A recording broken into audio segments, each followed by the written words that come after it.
Okay, it looks like we are live. Hello, everybody out there who may be tuning in at a later date. This game is not being broadcast live, so you will be seeing this at a later date. But thank you very much for tuning in if you are doing so. Before we get started, I'm going to go ahead and toss everything over to my players. But before I do that, I'm going to actually bother to introduce the game. So this is episode 2 for the Vigilantes side of the Inquisitors' Toll, a Harbinger short campaign that is being run in the setting that I've put together called Chrome City, kind of a Blade Runner meets Judge Dredd kind of thing. So I will go ahead and toss it over to my players now, and then we will get ready to get this thing rolling. So first up, we've got Jose.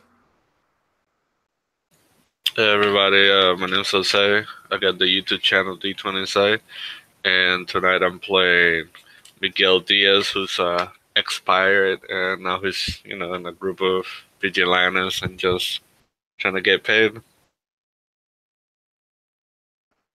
Absolutely. Anybody that mentions a channel, the link to that channel should be found in the description of this video down below. Definitely go check them. Next up, we have Anna. Hey guys, I'm Anna. I don't have a channel yet, but I have something in the works. But I will plug the AbTab group, because that's where I got into this game, and that's where you, the viewer, can get into this game, or a game like it. Because it's a really great place, really safe and really fun. I'm playing Billy Justice, who is a giant, beefy person with 2 short swords who messes up magic users. It's going to be fun. Absolutely. And I can't second that enough. The mention of the AbTab group. It's a fantastic group of people, full of creativity and support. It's definitely the best place on the internet that I've ever found to hang out. So definitely go check it out. Next up, we've got Baron. He's there. Yep, there he is. What's up, everybody? My name is Baron. I got the YouTube channel RWD Gaming. We got live plays, and that's pretty much it right now. But I'm playing Tolbert Christian. He is a mechanist. He's kind of a complicated guy, so I like to just RP it out. Excellent. Moving right along, we've got Nicholas.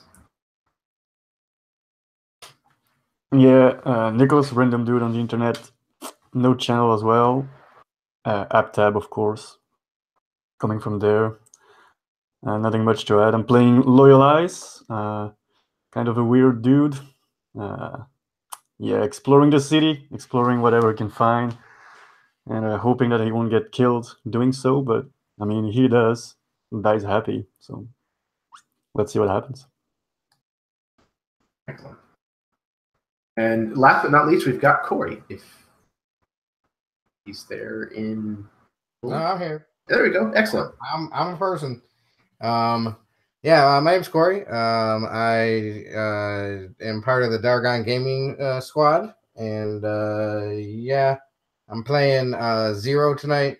Ryan, Justice, whatever you want to call her. She's a mechanist as well. She's got a big old mech with her, along with a little mech and a gun that I stole from a little girl. And yeah, so I got some things and stuff.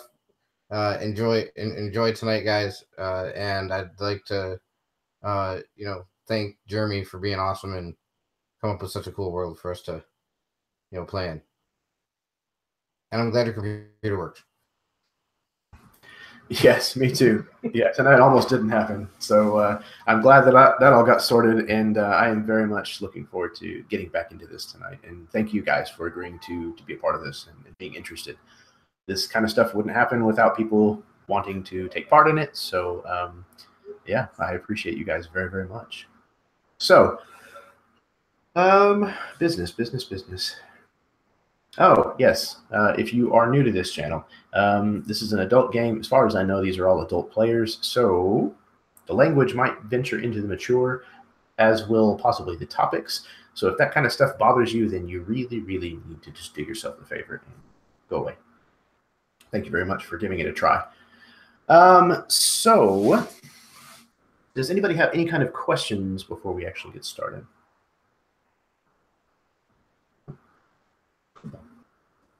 All right, I'm going to read a little bit of an introduction, and then we will touch on a recap to kind of bring everybody back up to speed since it's been a little while since we've played. And then we will start going. So,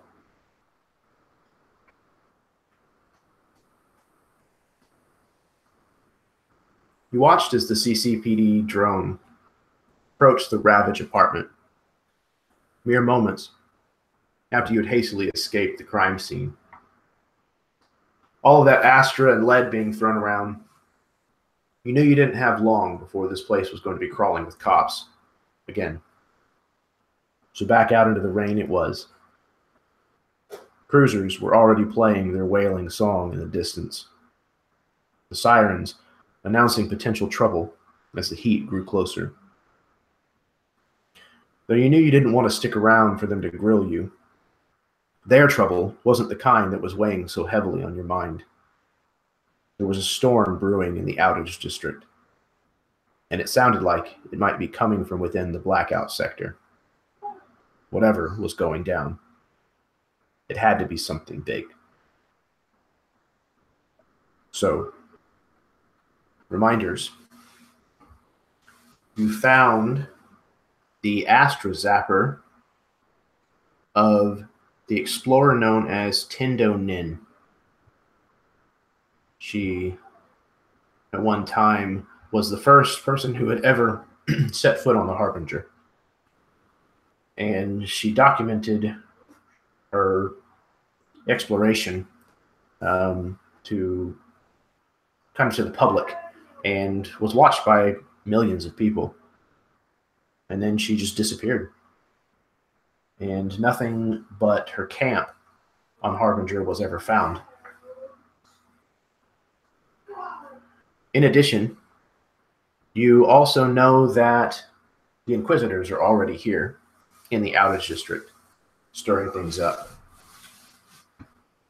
You know that there is a group that is calling themselves the Cabal of the Covenant, and they're starting to cause quite a bit of trouble. Likely the reason that the Inquisitors are actually here. And that one of these individuals that you encountered from the Cabal of the Covenant was actually utilizing cables that looked like it came from the old subway tunnels.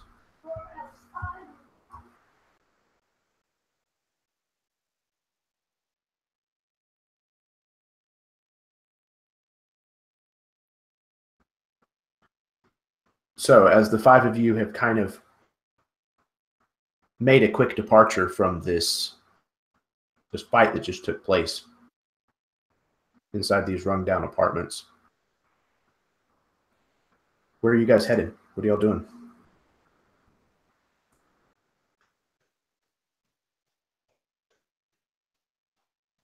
We had went to that kind of pawn shop area in search of it's called the Curator's Shop. The Curator's Shop. Yeah. Who? I guess I don't exactly remember the information we were going to acquire from him. We were going to see if he knew more information or if we could get rid of the gun. Gotcha. Obviously, he wasn't there. The cops were there. And he looks to be very dead. At least we assume. Or arrested. Or the individual that you found that was shot in the apartment was actually in an adjacent apartment. There was a hole that had been blasted through the floor and wall of the Curator's apartment. And this was a different tenant. And we fought some... Were they men? You never actually got a great look at whatever was underneath the masks. They kind of wear these gas masks that cover the majority of their face, all of their face, truth be told. And the ones that you killed actually exploded in kind of almost a powder or a gas that seemed to be almost pure astra, but it was almost like radioactive astra, which caused some of you quite a bit of trouble. Probably is still causing some of you quite a bit of trouble. Nah, I'm starting to remember now. I showed up late to the scene, and I didn't fight anybody. Yeah, there's a bunch of us that did that. So yeah, so I would say that Zero, being the last person, because I know that she and Fluffy were the last two to show up. And there's now a huge Fluffy size Kool-Aid manhole through the wall. She's gonna just kind of look at the group and go, we may want to go back to that shop though. It's the shop already broke in. We should probably find somewhere where we can either lay low for a minute or get some medical attention to the two of our party members that are pretty high on the astrophobe table. Do you know any doctors? Yeah. Anyone that would treat him without raising suspicion?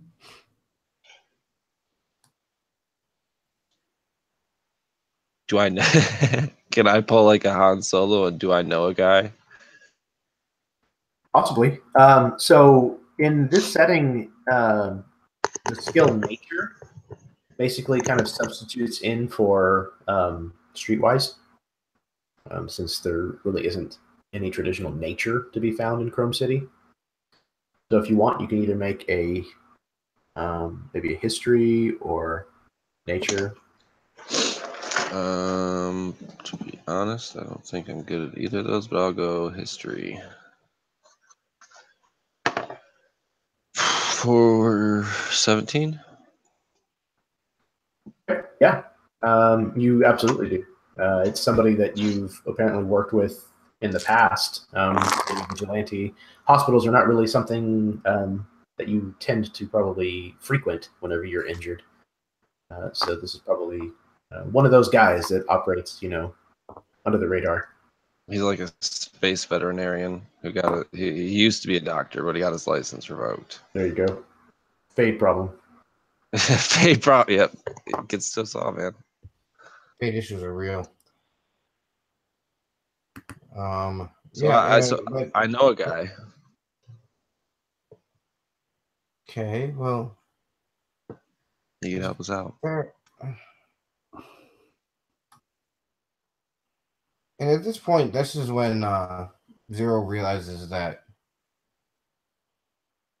Billy's probably in much worse shape than she thought when she first looked in the room. And she tells Fluffy to guard the hole that he's created. And she goes over and checks on her friend.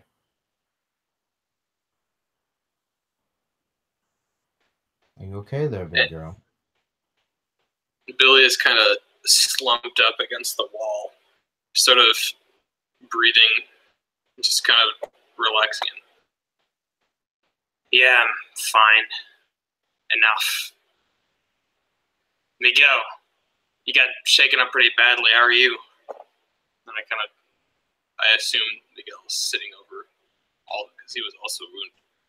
He's probably leaning against like one of the couches, and he starts like standing up slowly, and he's like, "I'm fine." Also, and he's just like, "Bleh." Are they glowing at all? Because they both took a ton of Astra now. Miguel took a ton of Astra into his body. Yeah. Are they glowing or anything?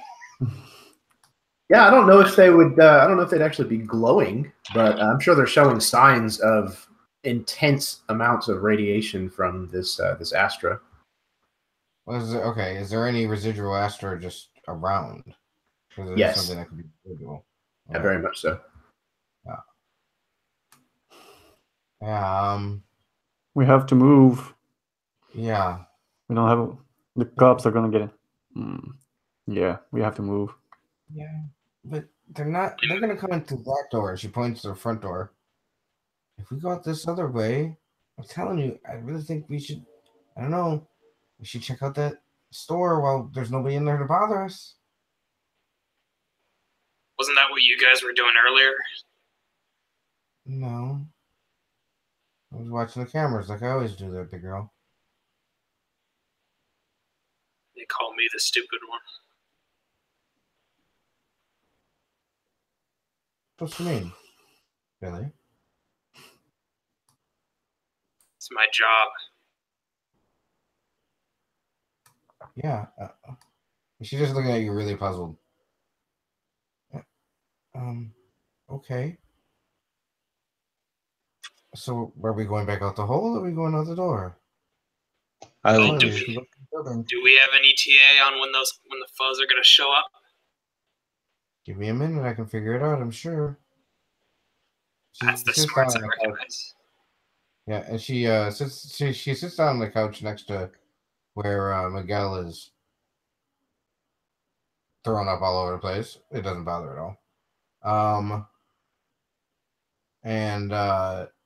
Yeah, she'd like to try to tap into the camera system or anything like that, again, see if she can see anything. Yeah, you don't see anything as far as like the actual police approaching just yet. I mean, they definitely are coming. You can hear the sirens in the distance. But the immediate cameras don't necessarily show any of the police themselves coming. But you know that the drones that they send out ahead of time, they're usually like at a scene within a minute.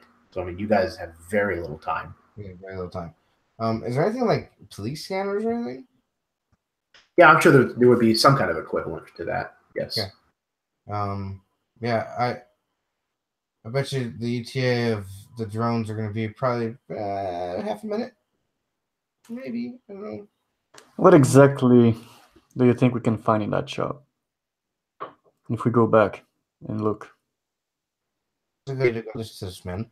He's got to have interesting information in there, doesn't he? Maybe he's even in there. What do we know? Yeah. A lot of it was fairly well picked over. I mean, the cops had secured it as a crime scene. If you remember, there was like caution tape and all kinds of stuff all over the doors. Did you notice anything as of the blood inside the shop or anything?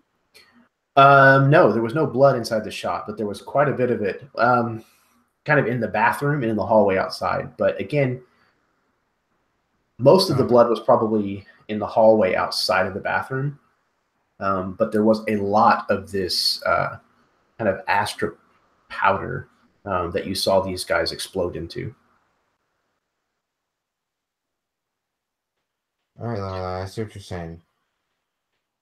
Pigs have already have already hit the joint. So, yeah, the Inquisitors went through that place, man.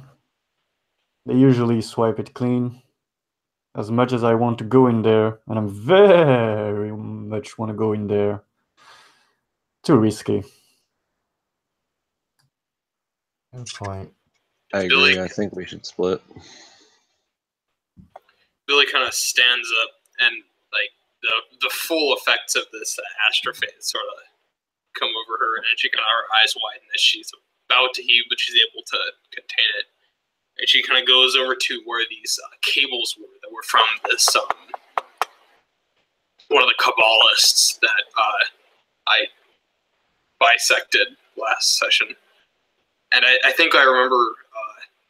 I think I remember these were like cables found in the subway systems.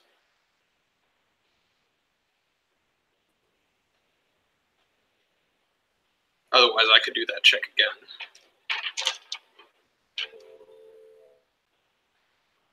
Yeah, so this particular individual. We gathered up all the masks already, right? Yeah, if you guys had wanted to, you could have done so. Yeah, I remember we took at least what could be used as a mask. I'm not sure all of them are still intact. Yeah.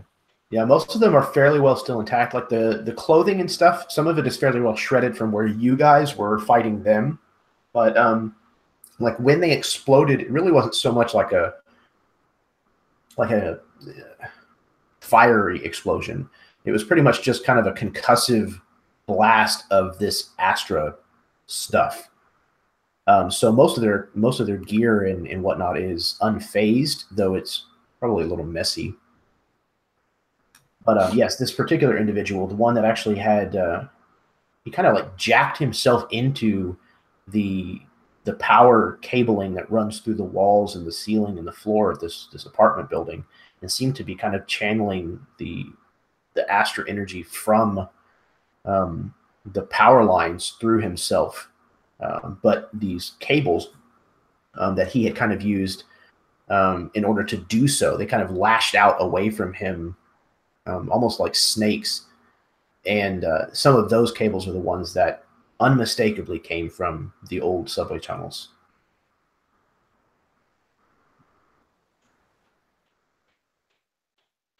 These cables here, they came from the old subway. Not all of them, some of them. That might be a good place to start looking.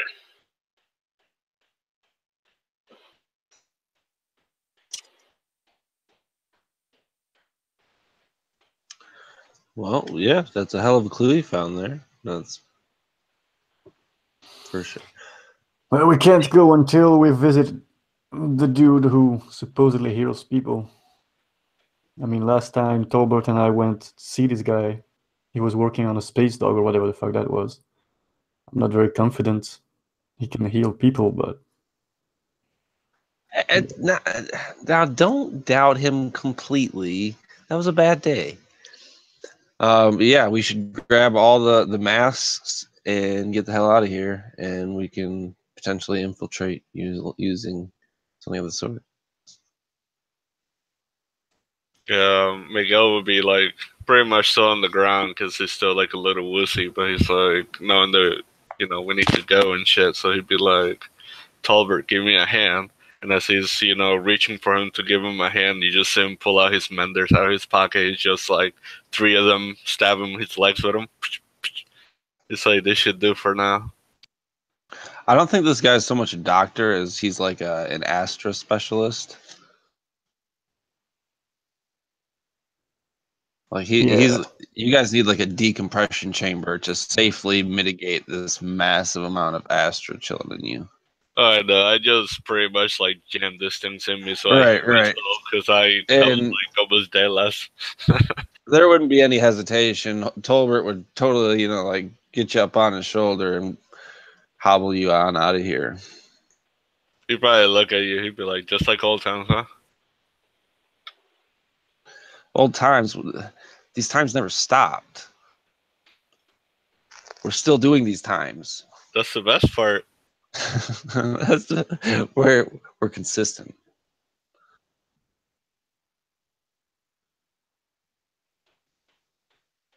Well, that sounds like a plan.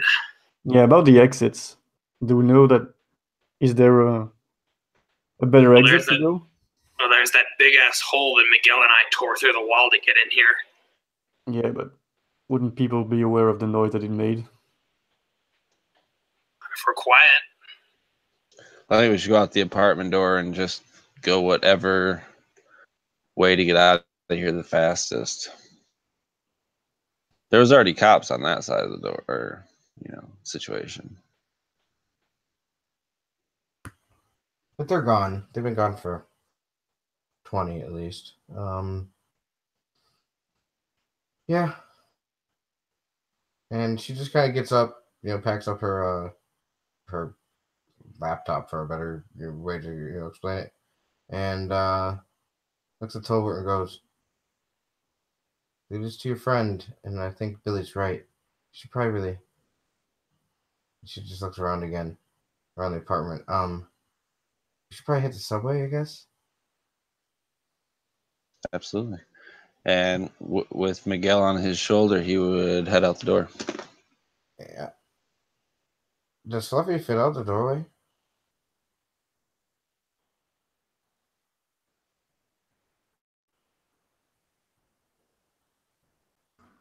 You might have to kind of bend a little, or Outside it. Yeah, kind of like turn down a little and squeeze one shoulder through first. Yeah. do the walk to the doorway sideways trick. Can I read a quick investigation check just around the apartment to see if there's anything interesting at all, or has it been blown up? The apartment itself is actually still fairly well intact, other than just there being a horrendous mess in here.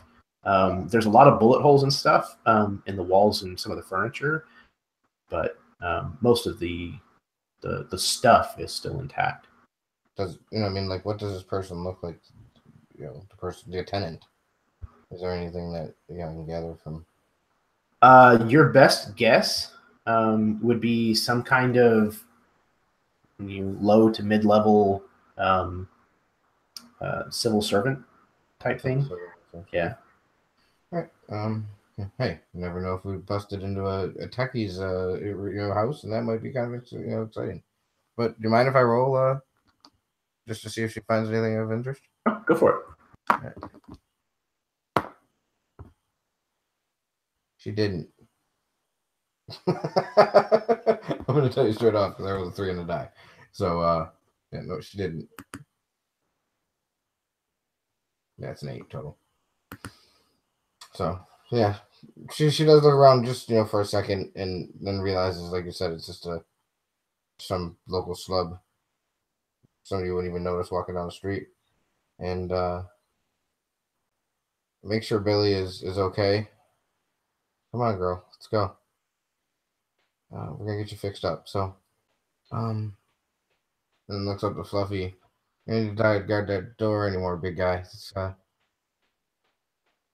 yeah. And waits for Fluffy to leave, and then she leaves the apartment. And then I would imagine she's the last one to leave, and then closes the door.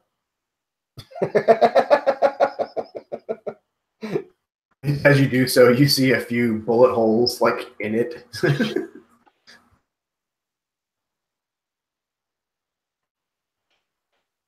As I get up, just very quickly, you kind of see some clicking and whirring around in my armor, and then suddenly some parts of my wounds from guns or the magic the Astra those guys were slinging around just start healing very mildly, and that's a reskin of the mender, so I'm just using 1 charge. Probably not a bad idea. So, you guys, sounds like you're making your way to this doctor, not doctor. I think so. Okay. Cool. While you are on your way there, I had a question for the group at large. Did anyone in the group end up keeping the hood that you got from the soup kitchen that had belonged to the stranger? I don't remember who we got it from, but I'm pretty sure we kept it.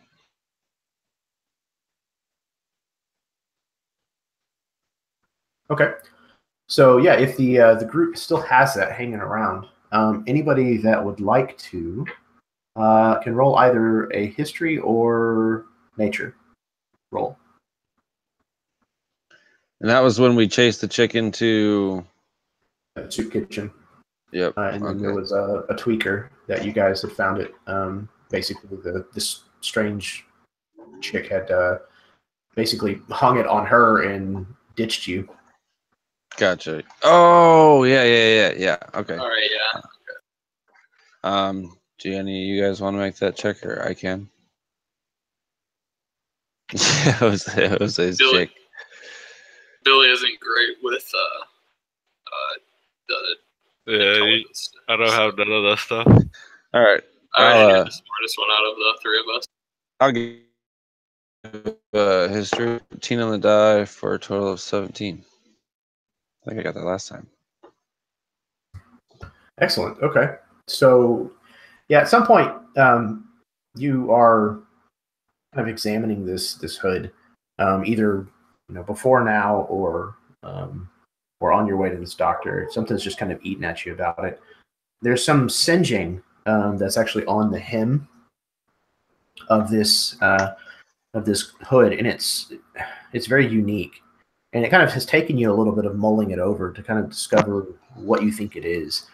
And you believe that it's actually been caused by the barrier, which is kind of this this wall of blue astra that actually divides the blackout sector from the rest of the outage district. And it's kind of this, well, it's a barrier. It's like a no-cross zone. Supposedly going over it can even like EMP a lot of different tech. And it goes through a lot of the buildings and things like that that it bisects.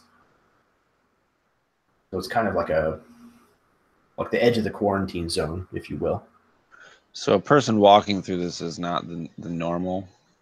No, you would not be able to walk through it. Like it's a physical wall, and even coming into contact with it can sometimes cause damage to you.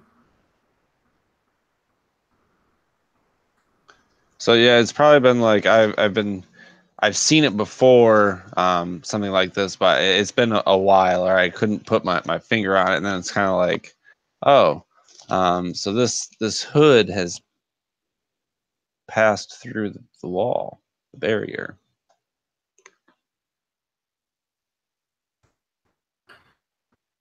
So, just with that little tidbit of information, you do manage to eventually find your way to this, rather seedy.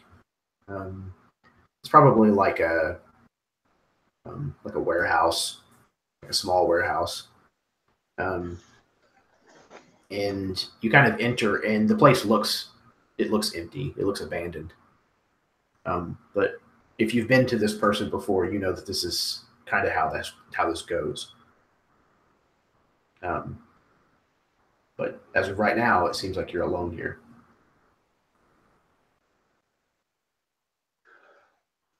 I picture like a few like random sconce lights that are like illuminating pointless freight, and like in one of these corners is like a shipping container that we kind of hobble over to and like pound on, and there's no sound for a minute, and there's kind of like a light crawl over to us, and this figure kind of peeks out.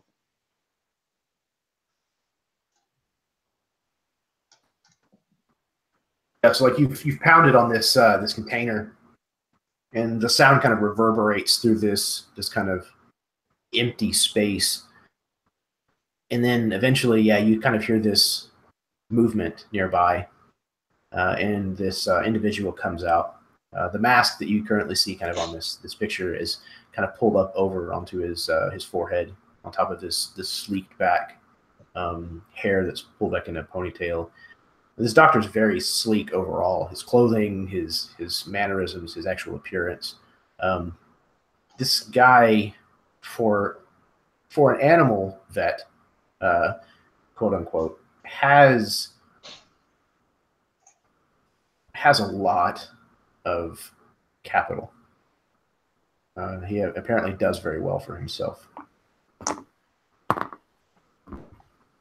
He kind of steps out from the shadows a little bit. His right arm kind of tucked back into the shadow of his body, but he definitely has a gun in his left hand. And he kind of looks curiously at all of you.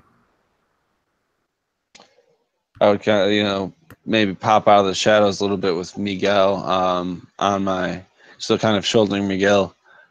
I'd like to cash in that one Yomi.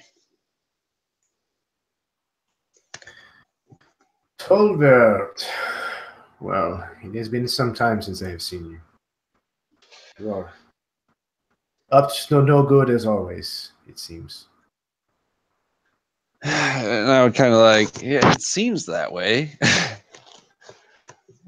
We don't ever really try to keep it this way, but as you can see, my friends here they've had a little bit too much Astra today. As he say that, Billy coughs and like a tiny little nuclear explosion comes out of her mouth. Yeah, he kind of like steps back for a second, and he actually brings up his hidden arm, his right arm, kind of out in front of him reflexively. And as he does so, the arm actually splits in two, and actually forms almost like they kind of flatten out a little bit. What would form the exterior, the skin, if you will, of these arms, all the plates kind of flatten out, almost creating a shield in front of him. And he kind of catches this action, and he's like, and he closes it back up, and he tucks the arm back down. Forgive me. He kind of reaches up and pulls this visor down, and you can hear it kind of clicking and whirring as these lights seem to brighten and dim as he's kind of examining those of you who have been indicated to be affected. And he kind of nods. My goodness. It's a miracle that you have actually survived. He would look back at them and be like, nah, it can't be that bad. He kind of looks at you for a second, and you can't really see the expression on his face because it's hidden behind this mechanical visage. But you can get the feeling that he's kind of staring at you in disbelief.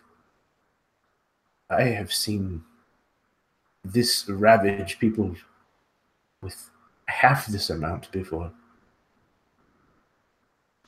What do you feel like right now? Very hot. I see. Interesting. Well, I have seen this kind of thing before, but never in these levels. Have you been inside the barrier? Not exactly. There were a few explosions. Extra explosions, if you get my drift. Oh, yes. I have heard the rumors that have been going around today about this individual in the street. The Lamb, I believe they are calling him. You have any opinions on that, Doc? You ever experienced anyone purposefully exploding from Astra use? No, I have never heard of that before. It is most unusual. Did you No, of course you didn't explode. Not that he wasn't trying. Have you heard of anybody being able to kind of supplement their Astra through the city's power grid? I have heard of some who try to do such things, yes, but it usually ends poorly. It is difficult to control the flow of Astra back and forth. Interesting. Sometimes it gives too much. Sometimes it takes too much. Do either of you feel tired? I don't feel anything. Interesting. So you are numb. Well, by design. Ah, of course. Yes, you are Forgeborn. Yeah, I guess you could say that. He reaches up and kind of fiddles with some settings on his visor. He says, "Oh, yes, I see. Very interesting. An older model, but very nice work." Delighted. So can you fix me? Oh, I think so, yes. But these things, they are not cheap.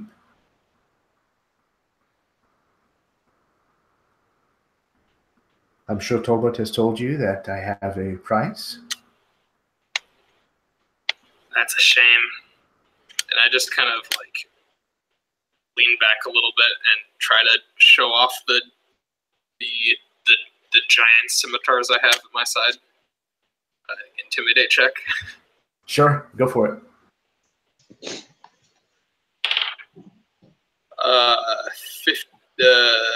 15.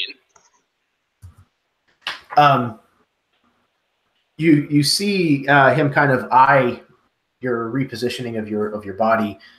So you know he's seen the scimitars, but it looks like he might actually still be studying you. And he just doesn't seem to catch the innuendo. Now, before we get carried away, I'm sure we can make a deal. Well, of course. You have come to my place. I would assume so. Having brief, actually, would we have having worked with him before, know kind of what he's after, what he's into? This guy is kind of a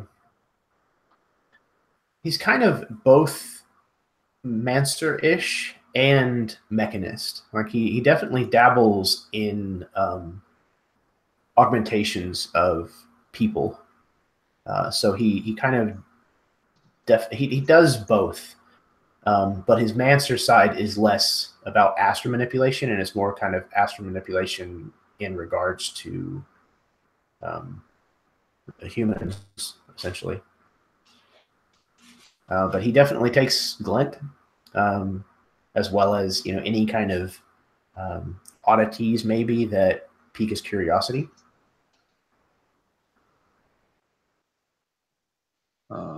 Is there any kind of other things I can pick up from the hood? Kind of showing it to him. This came through the barrier. It might be interesting to examine in terms of Astra. He kind of looks at it and he says, "I've seen things like this before that have the barrier's mark upon them, but I do not find this valuable." All right. I got like 12 glint. 12. Talk about it. You brought these people to my door, and you have 12 glint in your pocket. What happened to the Hippocratic Oath, man? You're supposed to help people. Wasn't it that desire to help people that strove you to seek the secrets that weren't necessarily right in the public eye? Look at you, man. I think both you and I know that the world does not work that way. No, but a favor can go a long way, and you know I'm good for it. There is not much you are good for, Tolbert, except for getting hurt and winding up here. It's business. Might not be able to pay you now, but I'll pay you later. Miguel will look at him after he says that, and he will look at the doctor and be like, "Look, Doc, if you need somebody dead, I'll kill him. Just fix me up, man. Come on, you've done it before. You can do it again. You know I'm good for it."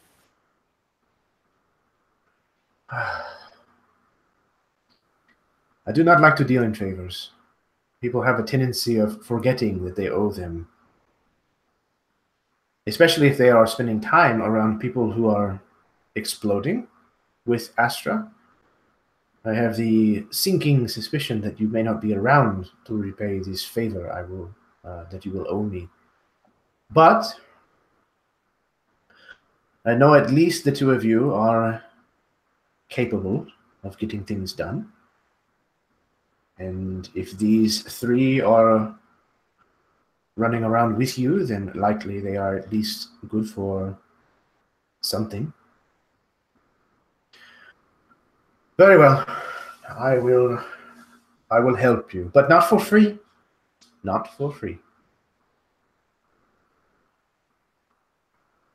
You have to bring me something. I have heard rumor that there is a cube. A magenta cube made of Astra, pure Astra. There is a group of individuals. They may be difficult to take it from, but I want it. You will bring it to me? This group of individuals have a name? Ah. Yes, of course. They are Inquisitors. Of course they are.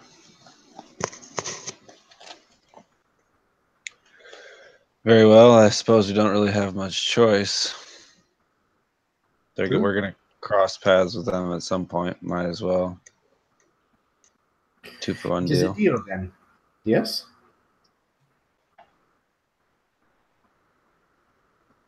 I would look, loyalize. What is your opinion on this? You've worked with this guy before. Oh. How recently was this cube acquired by the Inquisitors?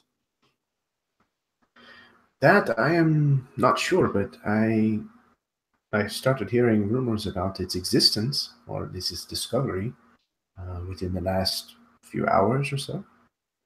It's quite a buzz. What does it do? Oh, that I do not know, but I would very much like to figure it out. No. You take me for a fool. Of course you know what it does. No, That's not a problem. I'm too curious not to care. Yeah, Tolbert, I don't know. We don't have much of a choice. Oh, yeah, I think you're right. Unfortunately, you have yourself a bargain. Wonderful. I love making bargains. He kind of extends his hand in your direction first, Tolbert. He's been in this position before. Tolbert squarely shakes his hand. He shakes it emphatically. Good, good. And then he'll go to each of you in turn, being expectant to receive the same kind of treatment. I think when Miguel goes to shake his hand, he's gonna shake it, and then with the other hand, he's gonna kind of like squish it a little, see how it feels. His the hand that he extended to you, the left one, seems to be flesh and bone, and he says, that one is all me, I am afraid." And he would look back at him, and he'd be like, "How do I get one of those?" This, and he kind of, the other arm kind of flails out and kind of articulates around a little bit, splitting in half again. This would cost you a lot more than 12 glint. He would be like, "I imagine," and then he would flick his eye a little, so that way it starts lighting up and stuff. And he would tell him, "I got stuff too."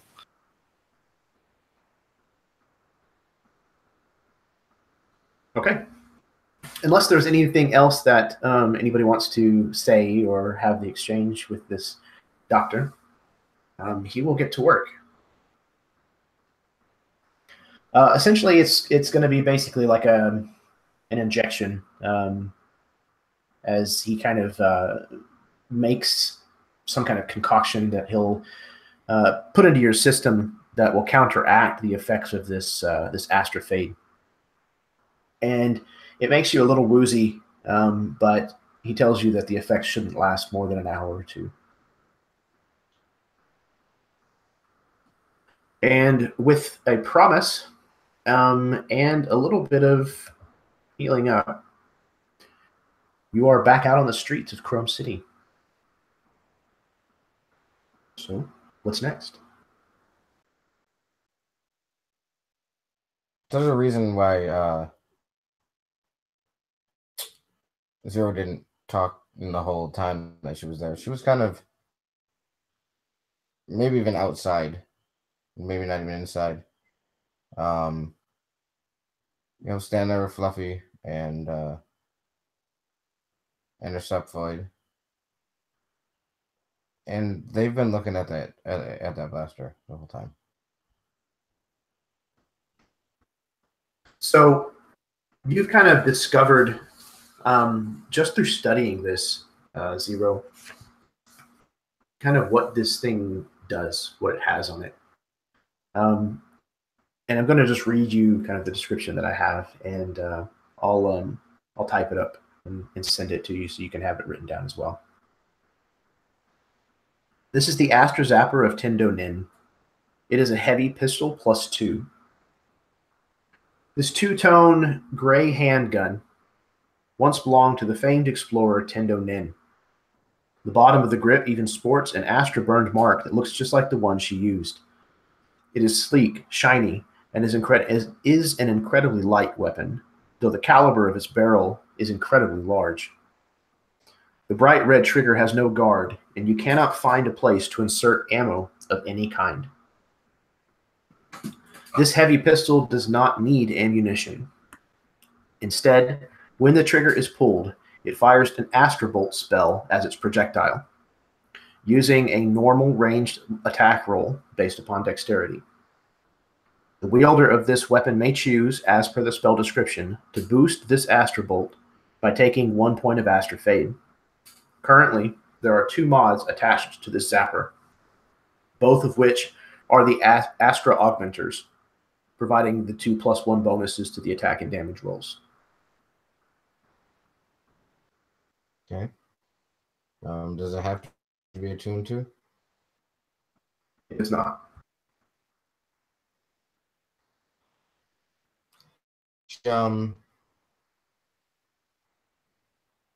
She has a a handgun, blaster, on her hip, and she kind of holds it a couple times. See how it feels. It feels comfortable. Like it's kind of fits in her hand. Kind of nice, I'm assuming. Yeah, I mean it's an exquisitely made piece of hardware, no doubt about it. Yeah, she takes the rag in which it was put in, and she puts her gun in that rag, puts that back in her pack, and puts that weapon on her hip. Can you put the name of it in the chat if you don't mind again? Actually, if you just throw that whole thing in there, if it's able to. Yeah, I'll send the write up kind of in the Facebook chat. It'll be a little sick. A little better. Yeah, and she at the very end, she just kind of walks in and says, "Are we done?"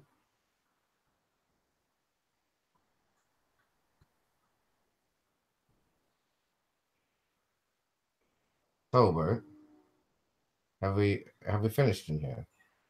I would kind of just gaze the room, checking on Billy and Miguel. Yeah, looks to be about square. Could head to the subway station now, or old subway. Can I speak to you for a second? Absolutely. What is it? And she kind of backs out the door, the doorway, so that it's just her, Tolbert, and maybe in the hallway or whatever it is. So I took a look at that weapon I found. Not normal. What do you mean? It pulls triggers when I think it's shoot ammo.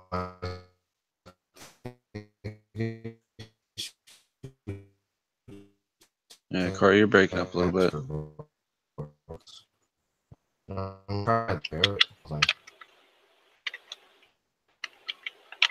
I'm sorry, man. I missed everything you just said. You've seen them answer. They shoot that red shit out of their hands. Yeah, of course. Do that. Well, that's fairly odd piece indeed. I would probably keep it put away so the doctor doesn't see it. Last thing. Out here in the hallway talking to you. Last thing we need is him trying to swindle you out of a deal too. But wait, you made a deal? I'm always making deals. Oh, I'm aware of that, but what's this one this time? What's the price of your friend's health? Billy, she really have health. She didn't need to have the purple shit taken off of her though. I wasn't doing her any favors. No. So, where do you think this gun came from? Chendo Nin. Yeah, it came from Cadian.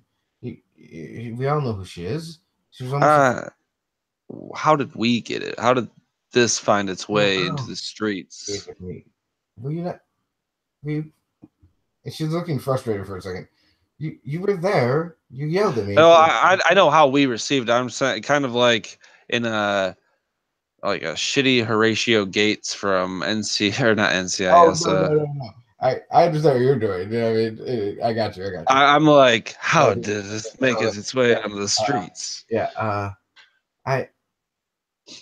I'm sorry. You mean why is it here? Exactly. But and she does pull it out and kind of shows it to you, and like Jeremy said, it's pretty exquisite. It's way nicer than any piece of equipment she has. Even her computer, well, besides her baromech, who is very nice, because that's all that she puts her money into. So, but I don't know, but there has to be somebody that knows something more about this thing. I feel like I'm not giving it away, Tolbert. Sweepers lose sweepers. I certainly don't want it. Well, I understand that, but I think we kind of lost our chance. This is Tolbert. I think we lost our chance for someone to identify it when the collector. I wonder if that was his blood. We really didn't have time to stick around and find out, unfortunately. Right. Well, but you said a deal. You're beating around the bush again, Tolbert? It's ultimately unimportant. We'll pay the doctor back once we're done. Oh, no. And she's looking at you, and she knows when you say something is ultimately unimportant, it's really important. No. What did you do? We're supposed to give him some magenta astra cube. Should we find it with the Inquisitors? From the Inquisitors? From the fucking pigs? Yeah, I mean, it seems like everywhere we turn, they're right there. I hate them. I do too. Well, let's. We should. Billy doesn't have a lot of really awesome thoughts every time, but I think she's right with that whole thought that we should go. You never know. Some of the smartest people are in the darkest place. I got to Billy knows, and then you cut up again. Yeah, like I said, it may have popped me out, popped right back in. It does it. It's kind of weird. Yeah. So, I was just saying. So yeah, we probably should be on, and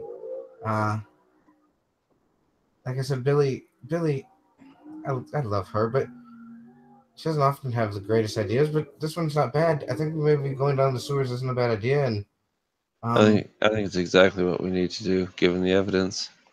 Yeah, the smartest people sometimes in the darkest places, you know? Sure. And a red fucking cube. And she looks up to Fluffy and kind of goes over and leans on him. Come on. I want to peek my head back inside and kind of rally the troops to move in the direction of the subway.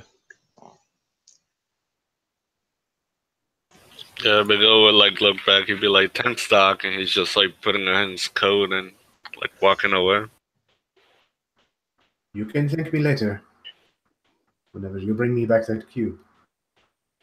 Oh, don't worry, you're gonna get it.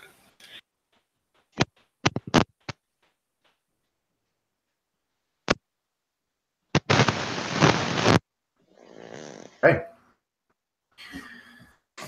So, the five of you leave this doctor and his place. you get the feeling that this is probably not really where he has most of his belongings, or where he probably does his legitimate practice. This is probably the kind of place that he does his after-hours work, the kind of work that you just sought him out for.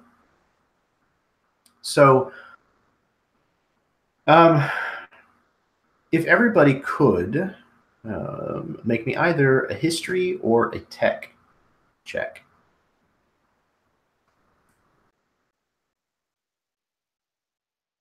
And I got a 24 on tech. You're giving me all my good 20 ones. on tech. Oh, so tech. Yeah, it's a 25 on tech. 18 plus 7. Okay. Ooh.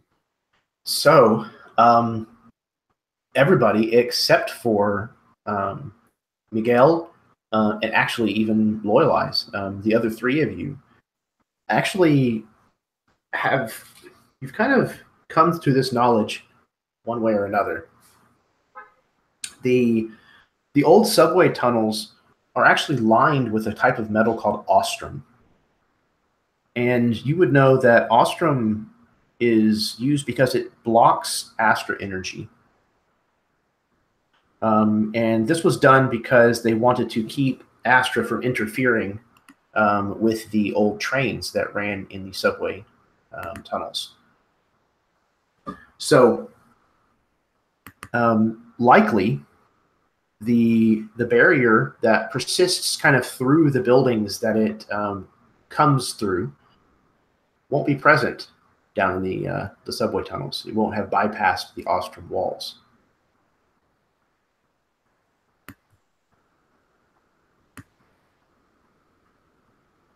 So we have to go through the wall? Your guess is that that's probably what has been done. That the tunnels are being used as a way of bypassing this barrier. The tunnels themselves run pretty deep under the city. So you guys are kind of looking for, again, they're not used currently anymore. It's been a long time since they've been used, probably 20, 30 years. So you're kind of trying to find a way to get down into these tunnels. And one of you, if you would, volunteer. Or I can roll. No. Well, of course. Nicholas, that was a volunteer. I always go where I need to be, which is everywhere. Okay. So, Loyalize. As you guys are kind of kicking about, looking for a way to get into this this subway system, somebody has directed you to a supposed entrance. But you're kind of hanging out in the area that you were told to check out, and you haven't seen it yet. However, Loyalize, you do actually see something else of note. This individual, I'm going to leave it to you to tell me why it is or how it is that you know this individual. Kind of what you've had the interaction with in the past. But this is a baromech. This is a mechanical being that has a specter, the soul of a deceased individual, kind of inhabiting it, acting as its power source and its own soul in a way. So how do you know this individual? Well, probably because Loyalize is at some point wanted to go to the sewers. And he's just stumbled on this guy. And yeah, well, I called him Spec because of the Spectre thing. And yeah, I will just talk to him one day. I think that most people would think he's odd or yeah, I would maybe stay away from him. And I was the opposite. I just got attracted by the weirdness. Started talking to him. So yeah, get to be a bit friendly. And I would see him from afar, wave to him. What's up? Spec, my man. Embarrassing him maybe if someone's near.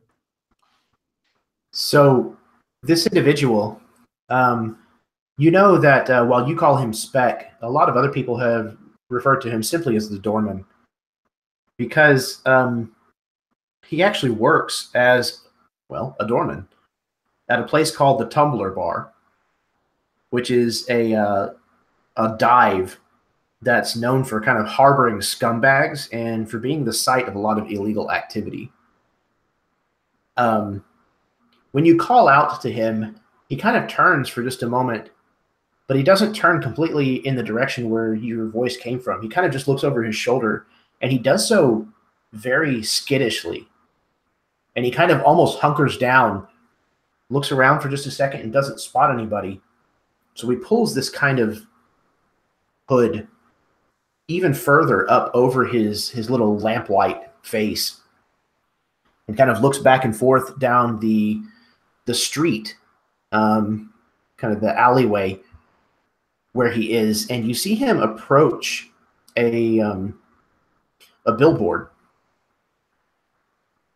This billboard looks like it's just a run-of-the-mill advertisement for some kind of fashion accessories.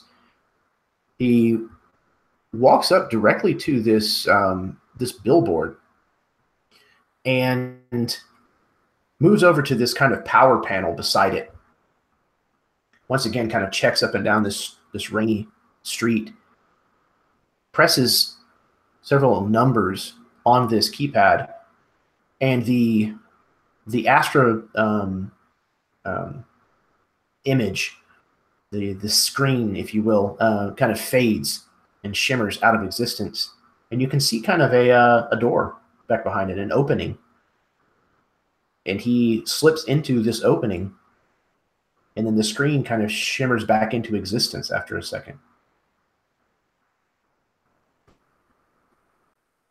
Road. Well, did I, by any chance, could I have seen the combination of numbers? Possibly. It's very difficult. If anybody would like to, you could make perception rolls. They will be at disadvantage because of the rain and the darkness in the distance.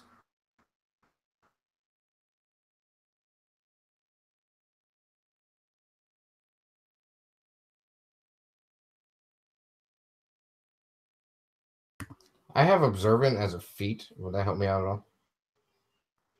I don't know. What does observant usually do? I have I can see when creatures are speaking and understand them without having to, by reading the slips. But I also have a +5 to my passive wisdom perception and a passive intelligent investigation scores. Yeah, so it sounds like the +5 is probably where you're going to get the benefit from it. Mm-hmm. Okay.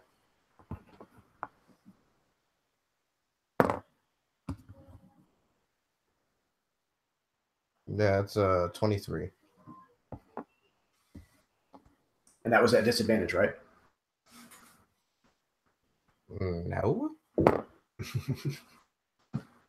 Yeah, that's 23 because the other ones are 14. 13, 14. But, so Billy and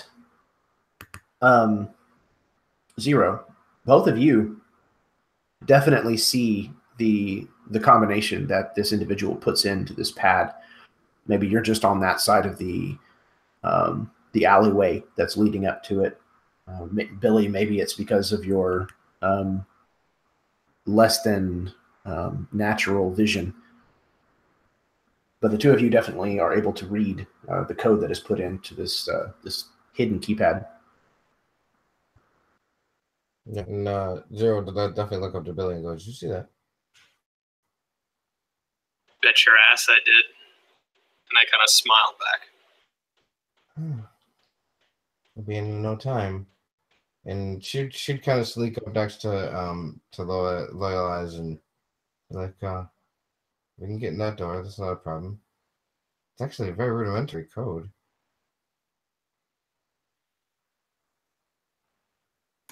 Yeah, well, I don't know if any of you have been behind that door. It's quite a strange place. A lot of strange folks. I'm sure, but Dangerous bar. there's a barrel mech, much like Fluffy here. Yeah. Talked to that guy a few times. Spec. Spec. Yeah, nice fella. A robo dude. Wonderful.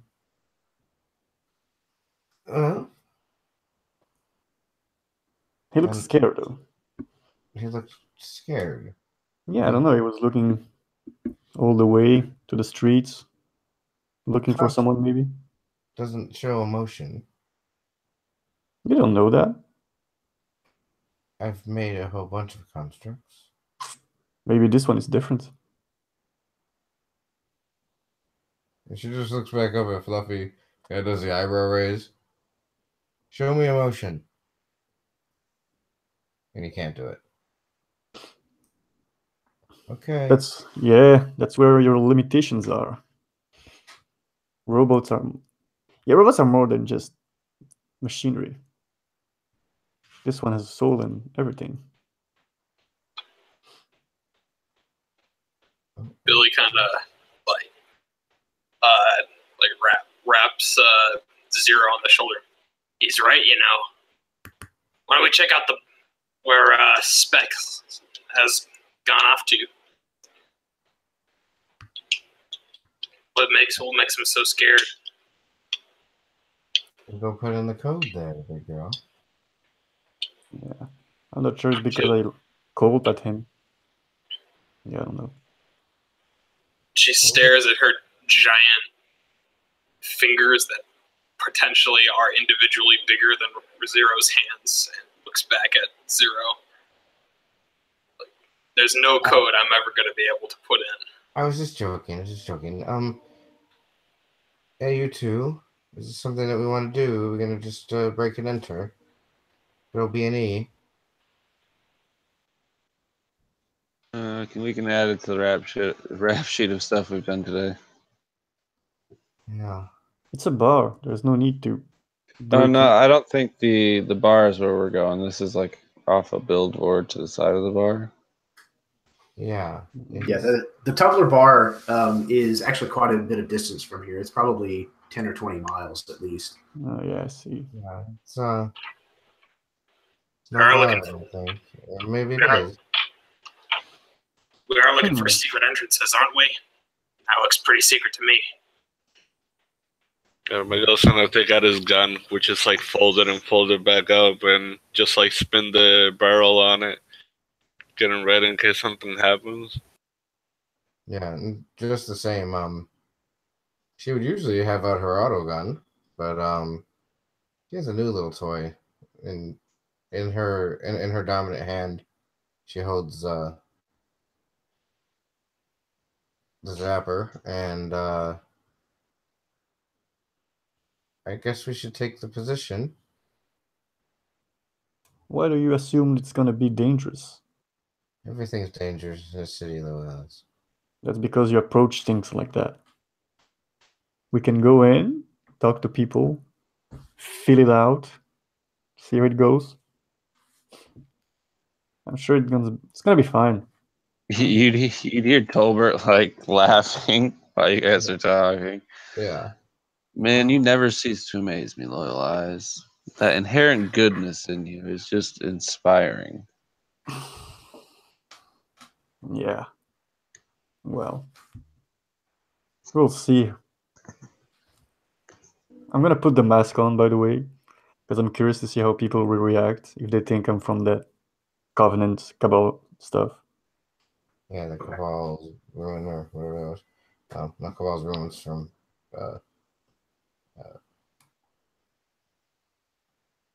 good roll. But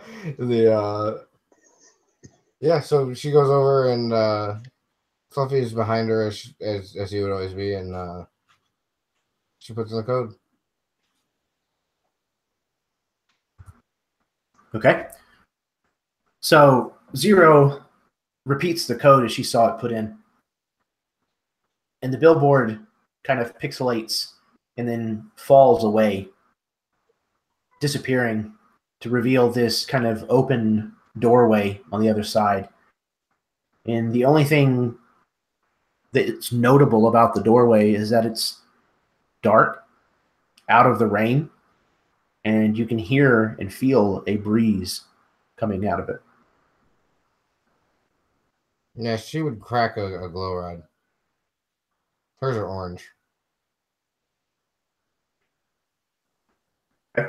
So, kind of in your other hand, from where you're carrying the zapper, Mhm. you crack this, shake it, and it starts to emanate this this kind of brilliant orange light that illuminates in this tunnel, essentially this long hallway that extends downward, kind of in a slope, and heads off probably beyond the light, I would imagine. I think the lights are probably, 20, 30 feet, similar to a torch.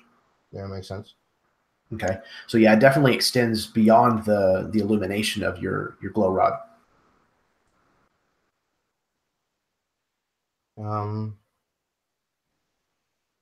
We found our dark place.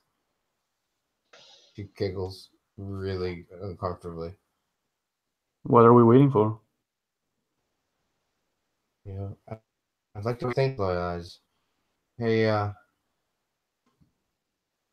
big and little. And Fluffy looks at me. Assuming that Billy looks at me as well. Want to lead the way? All right. Can they fit Billy in this? Well, another barrel just walked through there. It's a pretty big creature.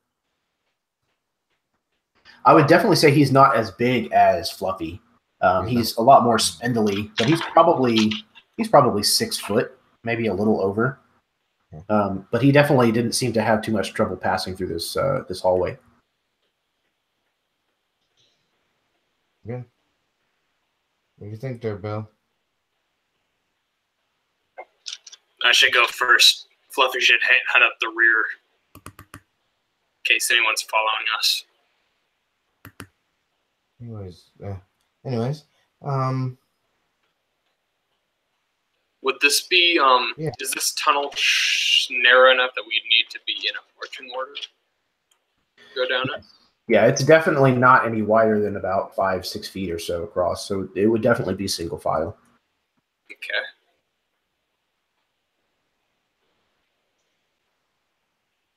Well,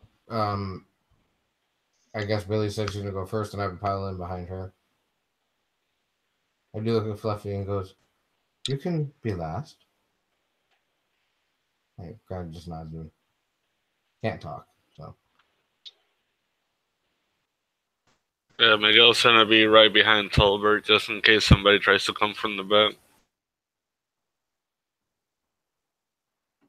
I think that puts me like 2 in front of the back. I guess Little is behind me. Then. Yeah, it sounds like maybe Loyal Eyes is third in line. Are you good with that, Nicholas? Yeah? Okay. So you guys descend kind of down into the bowels of this place. These walls were manufactured. It definitely looks like things were cut away, such as stone. Well, actually, there probably wouldn't be much stone. Metal, it actually looks like sometimes there is like a support beam that should actually be run across this that has just been essentially cut with like a blowtorch or an arc tool or something to make a passage through here.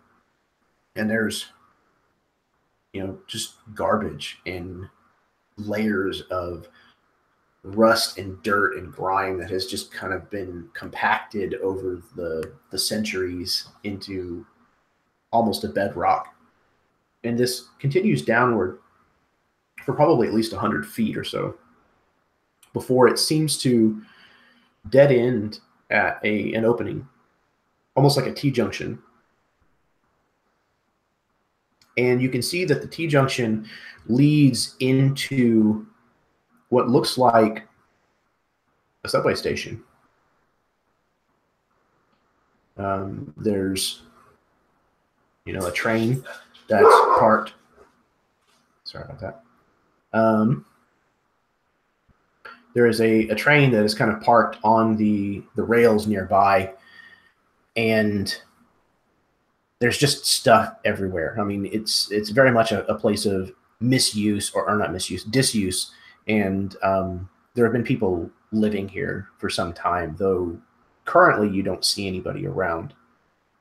It definitely continues onward in one direction. So like in this picture, you can see this train extending down away from where you currently are. The tunnel is open down beyond that. Back the other direction, the tunnel's actually collapsed, and it looks like it's kind of collapsed on the front 2, maybe 3 cars of this subway train. What would you like to do? We see our Dorman friend. You do not currently see him. However, anybody that would like to may make perception rolls.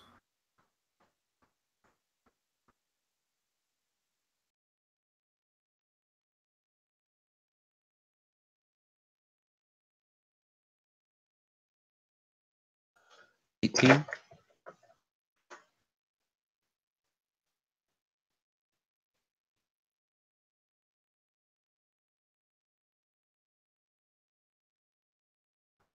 Okay. So it sounds like Tolbert and Billy and Zero, though you do not see your friend that you've been following, as well as Miguel. You don't see this individual. However, down the tunnel that extends away down the back, you can see a blue glow that matches the color of the light that was emanating from this individual's face. And it's kind of bobbing and weaving a little bit. You can kind of see it occasionally will kind of sweep and then be cast on the left-hand side wall and kind of look around for a bit, and then down at the ground. It definitely looks like this individual is kind of looking around as he's progressing down this tunnel.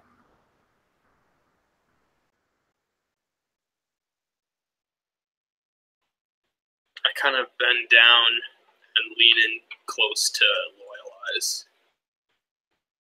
How well do you know this guy? I mean, subway tunnels. It's the only way that those cabalists could have gotten past the barrier. Think he's in with them? I don't know. There's only one way to find out. You're gonna go talk to him, aren't you? I'll go somewhere that he can see me and not see the others, and I'll just shout, "Spec!" And I'm gonna hide. For you. Okay. So yeah, anybody who is wishing to hide, to not be seen, go ahead and make a stealth roll if you would. Keep in mind that if you are wearing armor of a certain level of defense, you have disadvantage on this roll.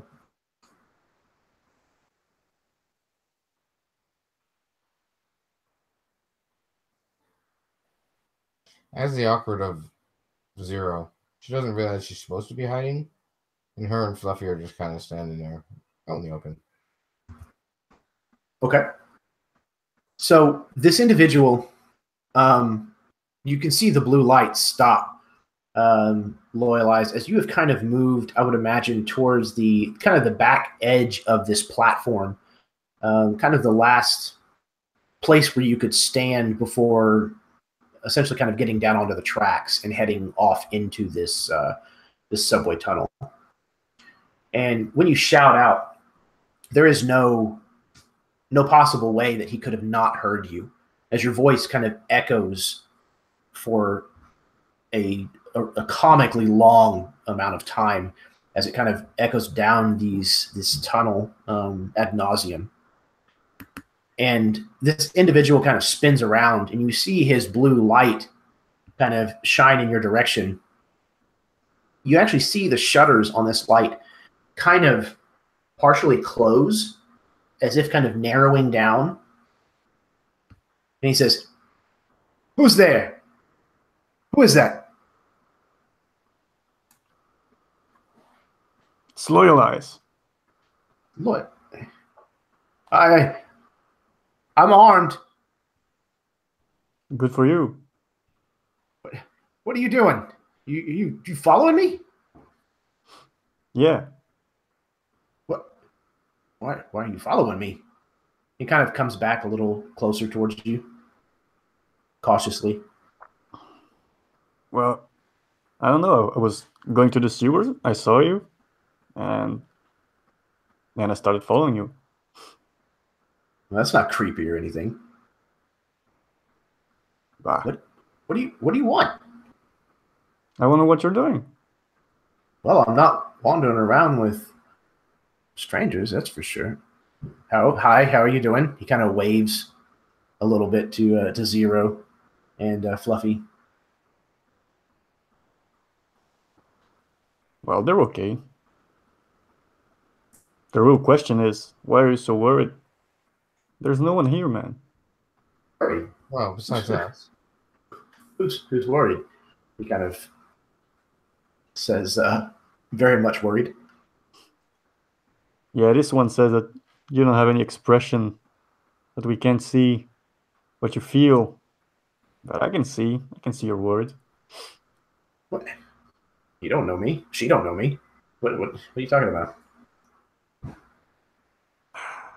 Come on, man. There's no need to do this. We're here. There's no one else. Are you sure you know him, Loyalize? I mean, yeah. I know him enough to know that we're good. We're good. You've come into the bar a few times, yeah. I mean, I've seen you. Sure. Yeah. I mean, yeah. You see, it's all good, man. I Um, only need to know what you're doing because we're looking for something, and I'm thinking that you can help us. Right. Man, I don't know. I don't know if I can help you or not. You know, I'm kind of on the run a little bit. You know, there's people looking for me. And Oh, there's progress. Okay, so hey, you know, what reason do I have to be forthright with you? You're not giving me anything. what do you want? Are you working for the CCPD? So we look like we work for the CCPD. He does, and he extends one of these kind of arms towards Loyalize. Do I look like I work for the CCPD? No, you look like you work in a graveyard. That's standing behind me. Not gonna lie, I was Inquisitor, but I'm not anymore. Oh, that's very convenient. You're sure you're not an Inquisitor? Oh yeah, I'm pretty sure I'm not. Because it's kind of strange, you know. I run across a group of Inquisitors, and now I run across another Inquisitor in the same day. Those odds are pretty slim, if you ask me. Well, very interesting, very interesting. And I turn to I don't find it interesting. to Zero. You can see, all good. He's telling us everything. There's no need for violence here. Nobody spoke of violence yet. But the thing is here, there, Baromac. As you see, I have one of my own, and it's very. How did you learn how to talk? I have a specter inside of me. You know, I was once a person. I can talk. I have feelings too, surprising though it may be. Other than you're stiff. And again, Fluffy can't talk or anything, but he can hear her. He kind of just down at Zero, looks back. Yeah, he doesn't have any feelings. I kind of designed him that way. But very cool. what I can tell you is this. I've seen him do things that would not make him an Inquisitor, so I'm certain he's not. But you said you talked to some today. And Yeah. does it have anything to do with like what happened in the plaza? I don't know. You talking about that explosion? Yeah. No, I don't think so. But hey, look, there was some Inquisitors that came into the bar where I work at, and they shot the place up. I'm pretty sure they killed the guy that hired me, turned the place upside down. So I am Scrade. Yeah, you scrammed, I see. Are you running from them? From the Inquisitors, the CCPD? You bet your ass I did. But what are you looking for here? Well, Any Inquisitor hidden in the garbage disposal of a devastated train? Sometimes somebody's got to disappear for a little while. You know places that are low, that are quiet, where Inquisitors don't usually come. That's kind of the idea. I was kind of looking for privacy, be left alone for a little while. Sure. If you don't mind me asking. Do I know what you're going to ask me? No, I'm not a mind reader. No, I said if you do not mind me asking, who was your employer there, sir? Oh, you don't know? You didn't tell him who I work for? And he kind of looks at Loyal Eyes. I'm a she. No, she didn't. No, he was referring to Loyal Eyes not telling you. I didn't tell them anything. Only that you're a good dude. Well, it's good to know that you haven't completely lost your sense of humor, Loyal Eyes. So, for your information, I worked for Canaeus Ister. He's none of you would probably have any trouble understanding who Canaeus Ister is. He's definitely kind of a made guy. Deals in fade. He was involved in killing a couple of CCPD officers a few years ago. Not really a good guy, but he definitely holds quite a bit of sway. At least he used to. How do you spell his name? Canaeus Ister. I'll slap his. What did the Inquisitors want with your boss? Hey man, I don't know. I didn't get involved. That's Of not course my business. Why would the security of a bar get involved with this? Hey, I'm not security. I work the door. I take people's tickets. They're glint as they come in. Do I look like I work security?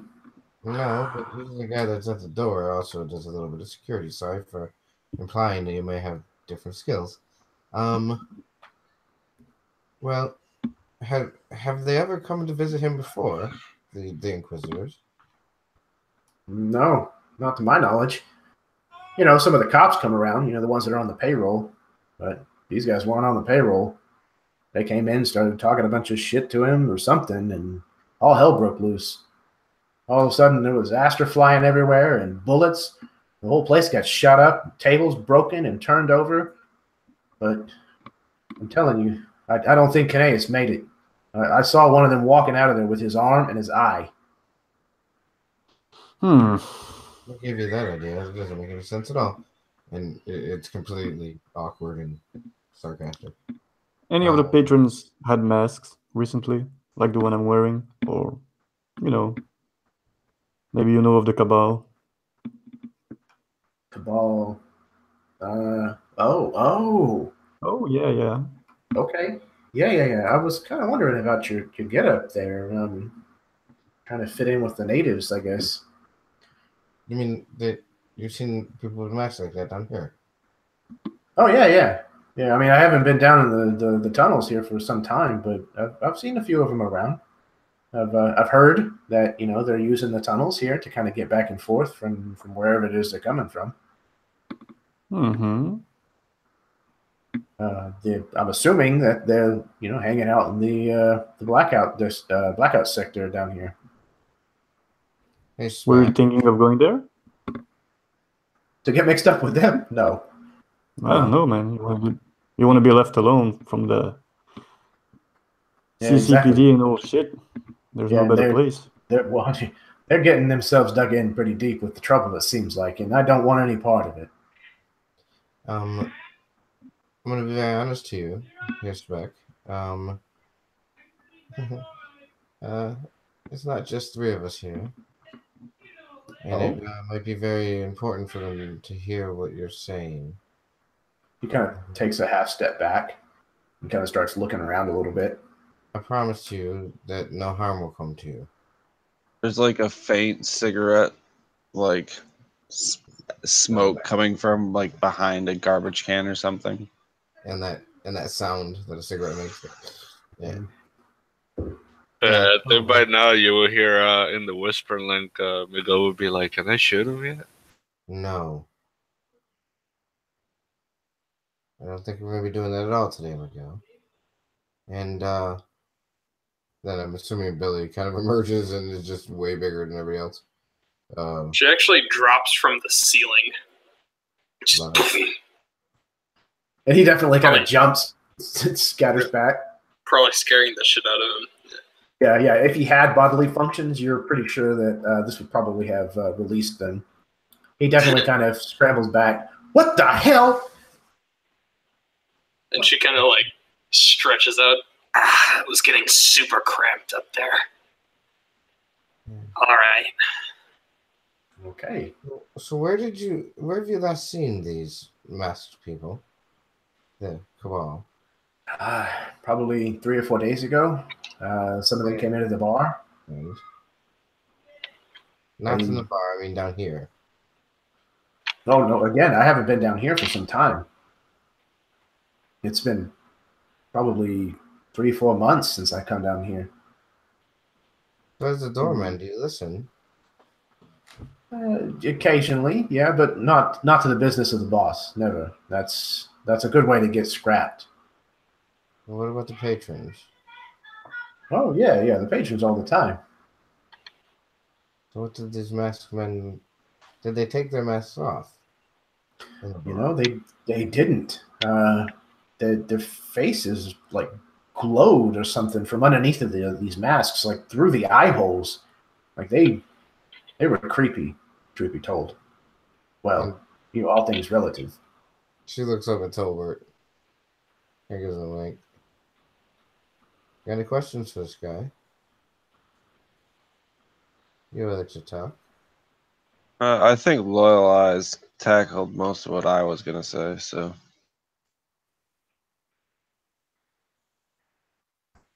Otherwise, you know where this bar is.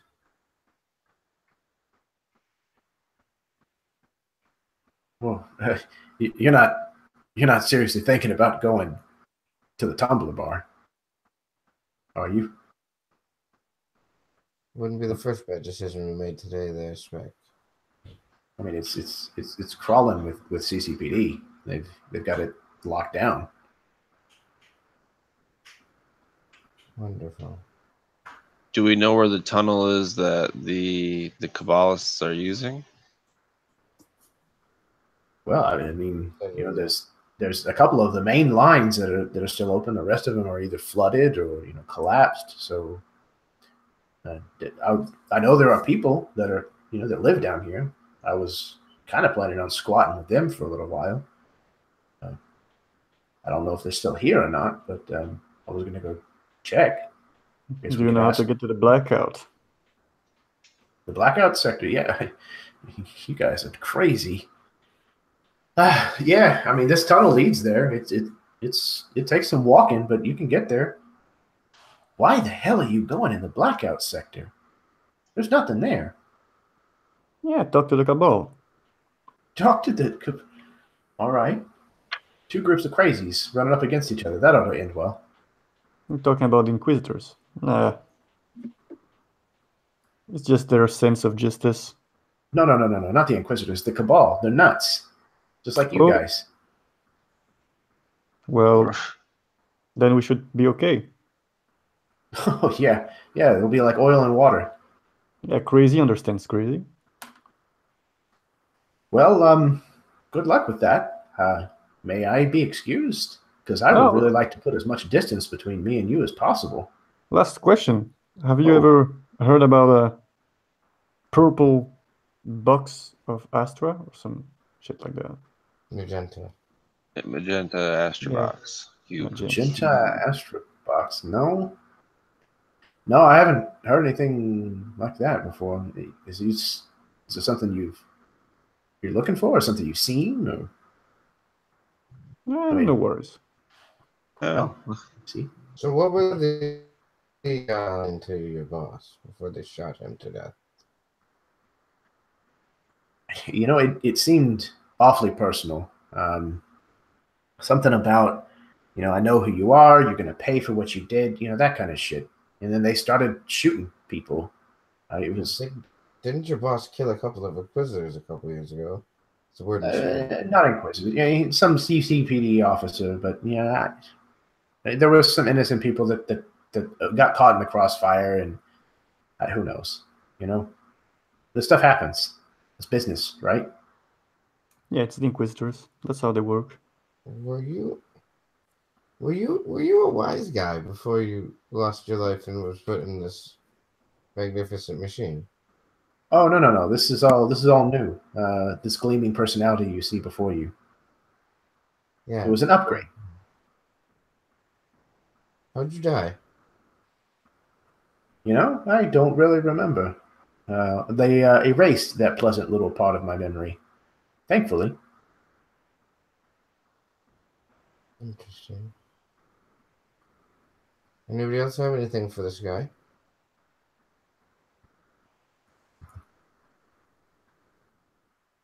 No, I'm done with him.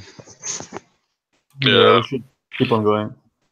Miguel will come out of nowhere and just tap him like in the back of the shoulder, see what happens. Yeah, and once again, I mean, he jumps and kind of, makes some distance between you before he kind of whips around. What is with you people? Good grief. And Tobler, being the makeshift leader of us, she just kind of turns around and turns her back to the Baromac and goes, "Do we leave him alive?" And she says it very quietly. I don't see any point in killing him. I like him. Really? Don't kill people I like. And I kind of shoot a glance over. Yes. Violence is last, as we've talked about. I roll my eyes. Yeah. Well, Loyal Eyes, can you see your friend off? Well, bye. I love it. He kind of like stands there for a second, staring at you blankly. Oh, yes. Okay. It's been pleasant talking to all of you. Honestly, I hope you don't find more trouble than you've already managed to probably get yourselves into. And ta-ta. And he kind of turns and starts meandering down the tunnel at a brisk pace. What a lovely creature. You got lovely friends there, don't you? We should go to the blackout zone. Or are you guys scared of the Cabal? How many of those masks do they have? Not enough. Well, you seem to have activated my character's secret switch, where if you call him afraid, he immediately does whatever you tell him to do. So I guess I'm going to the blackout zone. I'm not afraid. Let's try the blackout zone. I think it's a nice idea. I bet you won't. And at this point, I pull out my my hand axe and short sword, just kind of have them at my side, and start going down the tunnel to start moving towards the blackout zone. Yeah, but before going, we need a plan. Like, if we cross path with these guys, we could try and talk to them, you know. Shoot first, that question later. You're not gonna get many answers. They weren't so keen on talking. When we How many masks do we have? I think 3, right? Yeah, that's what I was remembering as well, is 3. 3. The one I'm wearing, 2 others. Could we I guess there's some people among us that probably would immediately just pass as Kabbalists, like a Baramec. But some of us could. Yeah, we could have Billy and Fluff, hang back if we feel. Billy is actually pretty stealthy, so maybe someone else could benefit from that. Yeah, but you're sheer size. Oh well. And I just kind of turn it. I say something witty like size is only a problem if you're inept. Say that all the time there, bro. Well, I really, this is messy. Well, that's kind of what we signed up for, becoming bounty hunters. So what? You guys are gonna wear masks, convincing them you're Cabal? Nah, they're not that stupid. We gotta convince them we're Kabbalists until we can get close enough.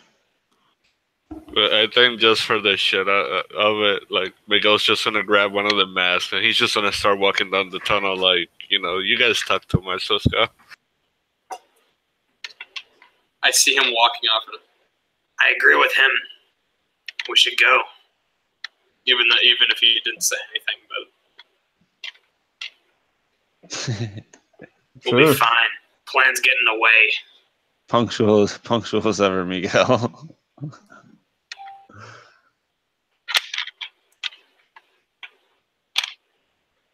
Okay, so if I am not mistaken, the mask from the guy with the wires is being worn by Loyalize. And Miguel has one of the other masks, and who has the third? I'll take it. Okay. And then Billy and at least Fluffy are going to try to stay more hidden. And is Zero also trying to stay hidden, or is she just going to kind of walk with the mask wearers? Or yeah, I think the friends are going to head up the rear. Okay. Before, is it just garbage all around here? Yeah, I mean, it's some of it is like bedding. There's definitely clothing and that kind of stuff. It's all anything that you feel that wouldn't catch on fire. Wouldn't catch on fire. Yeah, I'm not trying to do that. I mean, there's probably. I see what happens because she doesn't really know. You're trying to set something on fire? No, I do not want to set something on fire. Oh, okay. I mean, yeah, there's probably some plastic or metal pieces and things like that. Well, there's a train, right? Yeah, absolutely. She shoots that train. She takes out the zapper and looks at the group and goes, "We should maybe check to see if this thing works." She kind of shrugs. I think it does.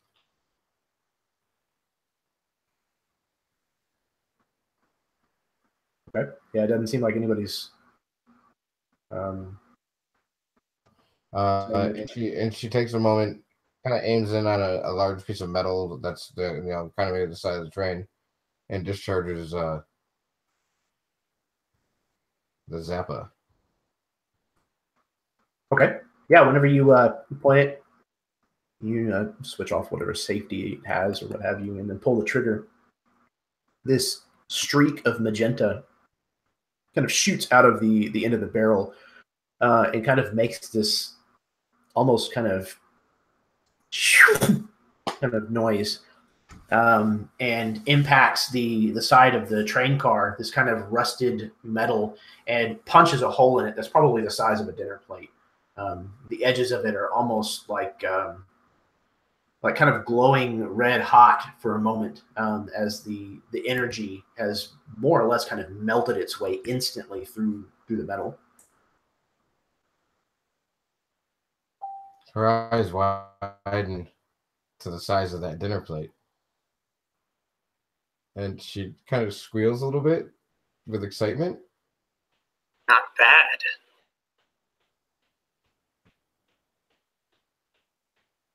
This is the coolest thing I've ever seen, Billy. And she's kind of breathing heavy after shooting it and being so excited.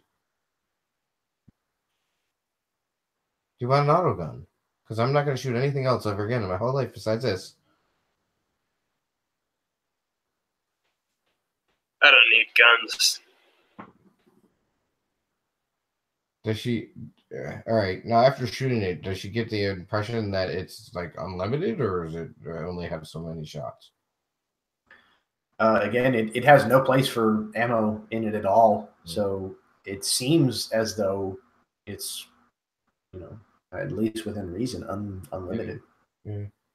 Okay. Yeah, she kind of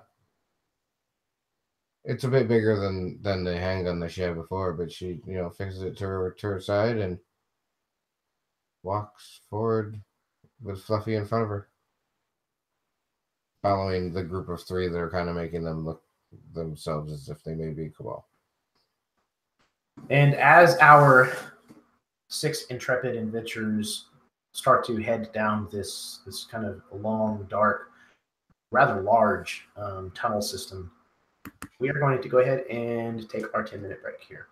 So if you are tuning in at some point in the future for this game, thank you very, very much for giving us a watch. Hang out, stay tuned. Thank you very, very much to my 5 fabulous players for bringing this setting to such fantastic life. I love getting players into these kinds of settings. Stick around. We will be right back, and we will get to the second part of this episode.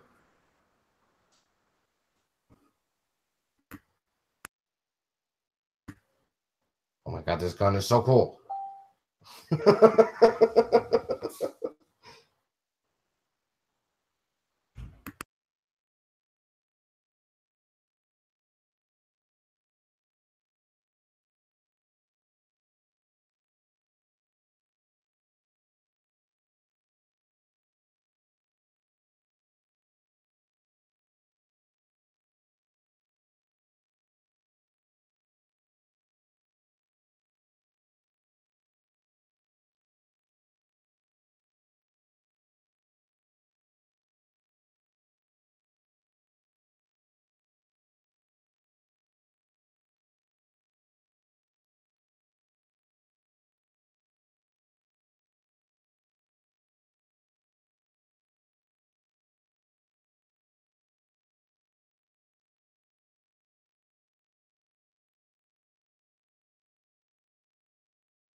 I have returned.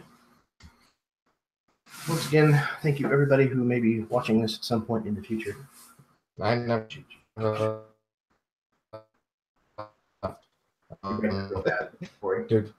Dude,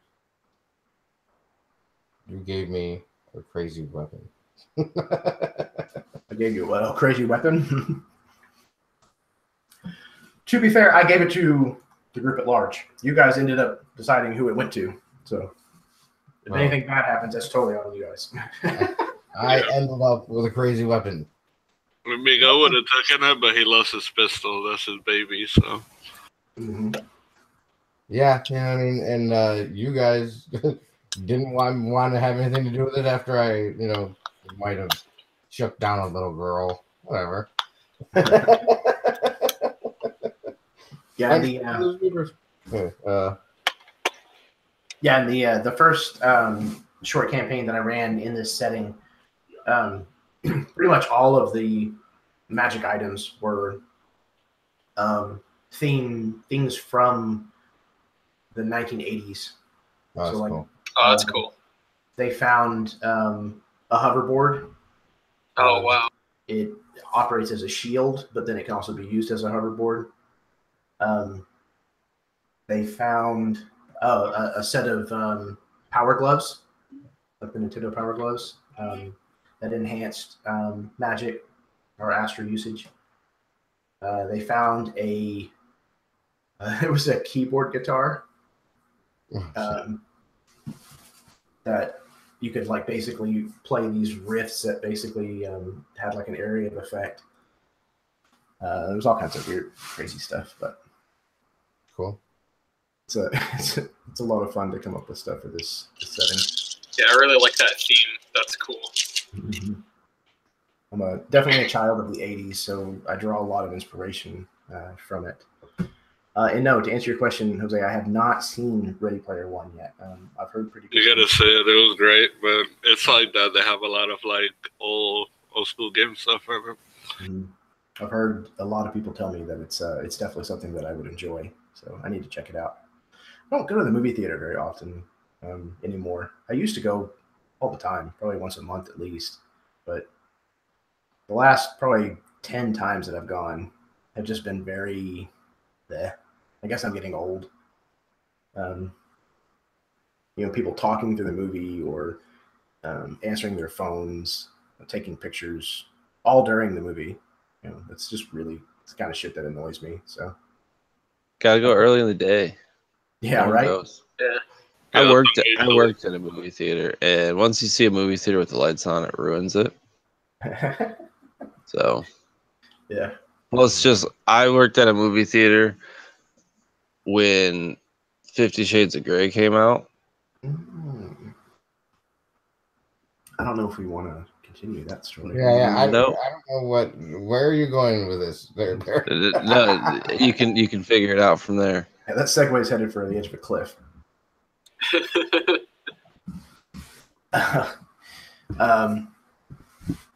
So yeah, like I pretty much I make it out to the movie theater for the Star Wars movies. That's pretty much about it. Because in my opinion, like I've been seeing those in the theater since I was a kid. So as long as they keep putting them out, I'll probably keep I'll keep going. until Disney starts driving it into the ground, and then I'll probably stop, which I imagine will happen, sadly. Well, you saw Blade Runner 2049 too. It would seem, I would say, based on the music choice. Yeah, I did not see it in the theater, but the moment that it was available for rent, I went out and got it because it was definitely one that I wanted to see. Honestly, the theater experience. I mean, that movie is like one of the movies with the best sound design I've ever seen. I mean, that was an experience hearing it all in the theater. So that's awesome. So I mean, it's too bad that you weren't able to catch it in the theater, but yeah, I mean, it's still an amazing movie. Still an amazing movie regardless. So. Absolutely, and I guess like if they ever put it out, limited release or whatever, back out in the theaters or something, I'll maybe make an effort to go out and see it. Yeah, definitely. But I'm definitely kind of a homebody, and if I can chill at home on my couch in my pajamas, you know, with pop a bowl of popcorn that actually costs like a decent amount of money instead of my firstborn child in order to get. Yeah, I'd much rather do that. Yeah, I feel that. Yeah. Okay, cool. Seems like we've got everybody back, I think. So, you guys ready to get back into this? Very wonderful. Okay. So the 5 of you and the rather large Baromech known as Fluffy start making your way further down the tunnels. And soon you kind of make your way into these tunnels where there's larger and larger spaces, where you can see that the tracks would have probably congregated, joining kind of a larger space. And you know that a lot of the trains had the capability of kind of having their own gravity. So some of them would run along the walls, some of them would run along the ceiling, and you'd be able to run, you know, probably 10 trains through this one tunnel at once before they would go off on their own specific directions. This place has certainly seen better days. You can see panels are just completely missing, no doubt for the ostrum that it contains. A lot of people will make armor for vehicles, especially void ships, and things like that out of ostrum. So this place has been largely kind of dismantled piece by piece. But you can certainly see a campfire some distance up ahead, probably 200 yards or so whenever you enter this large tunnel. And you can see a group of people kind of huddled around in, you know, keeping warm. What would you like to do? I want to go towards it.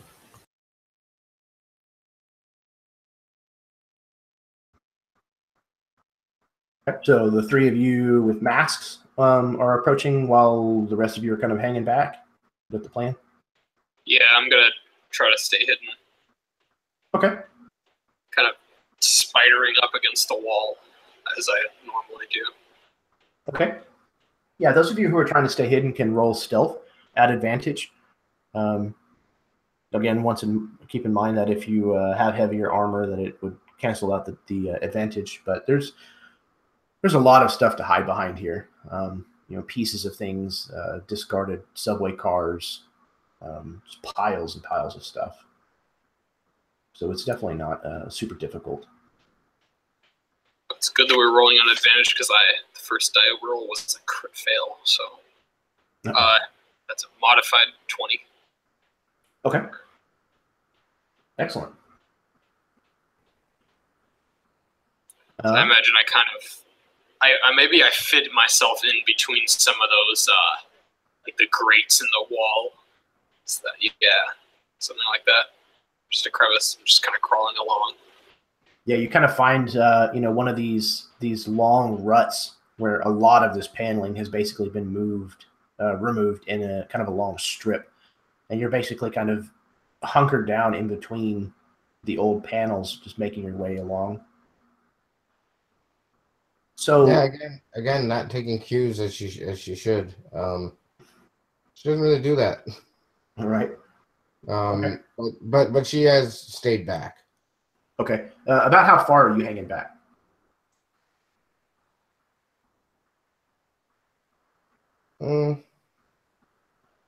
These tunnels are enormous, right? Yes. Yeah. Very, very much so. Yeah. Probably not far from where Billy is, but she didn't. I don't know. She didn't think. She never has to hide for anything. She has Fluffy with her. You know what I mean? So she doesn't think that just. You're breaking up away from over there. So, okay. Yeah, I didn't catch all of that. Yeah, kind of roboted out a little bit. Yeah, sorry. I really wish my internet wasn't it's really Hangouts. It's weird recently because I've been on Discord recently and it hasn't done that. But yeah, she just doesn't think that to have to do that. Sure. Because she has Fluffy with her. You know what I mean? And she's got big muscles because of Fluffy. So yeah, so she's probably very close to where Billy is, but she didn't hide. Right. Okay. So we'll say that you guys are probably, I don't know, maybe 80 feet or so behind the other three as they make their way towards this campfire of individuals. And as the three of you kind of press forward, it doesn't take too long before you can see that one of the individuals seated around the fire has definitely spotted you approaching and is kind of like indicating, pointing at you, and you can hear their conversation kind of shift to a lower tone. And they're kind of like whispering to each other. And go ahead.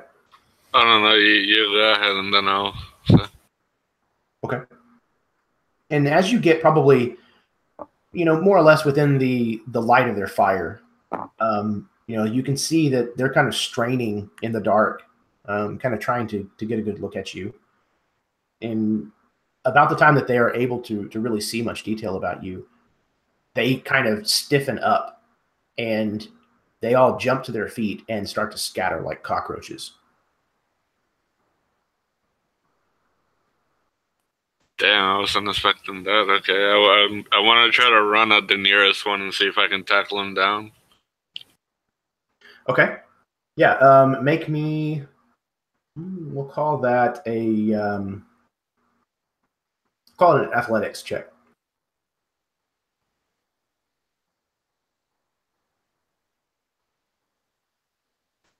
I got a 17.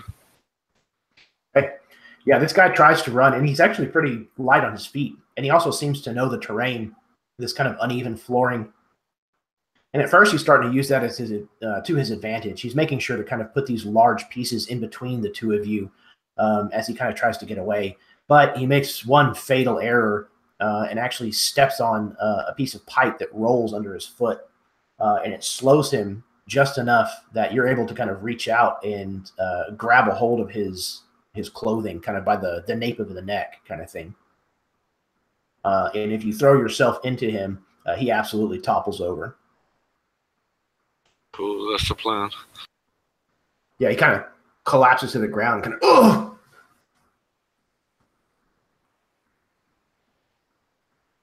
Any of the rest of you doing anything?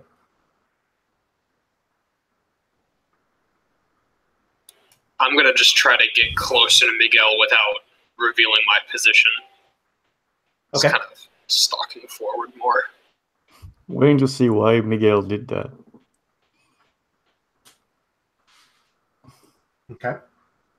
I think I might try to do the same thing for one that went the other way. Okay. Likewise, an athletics check.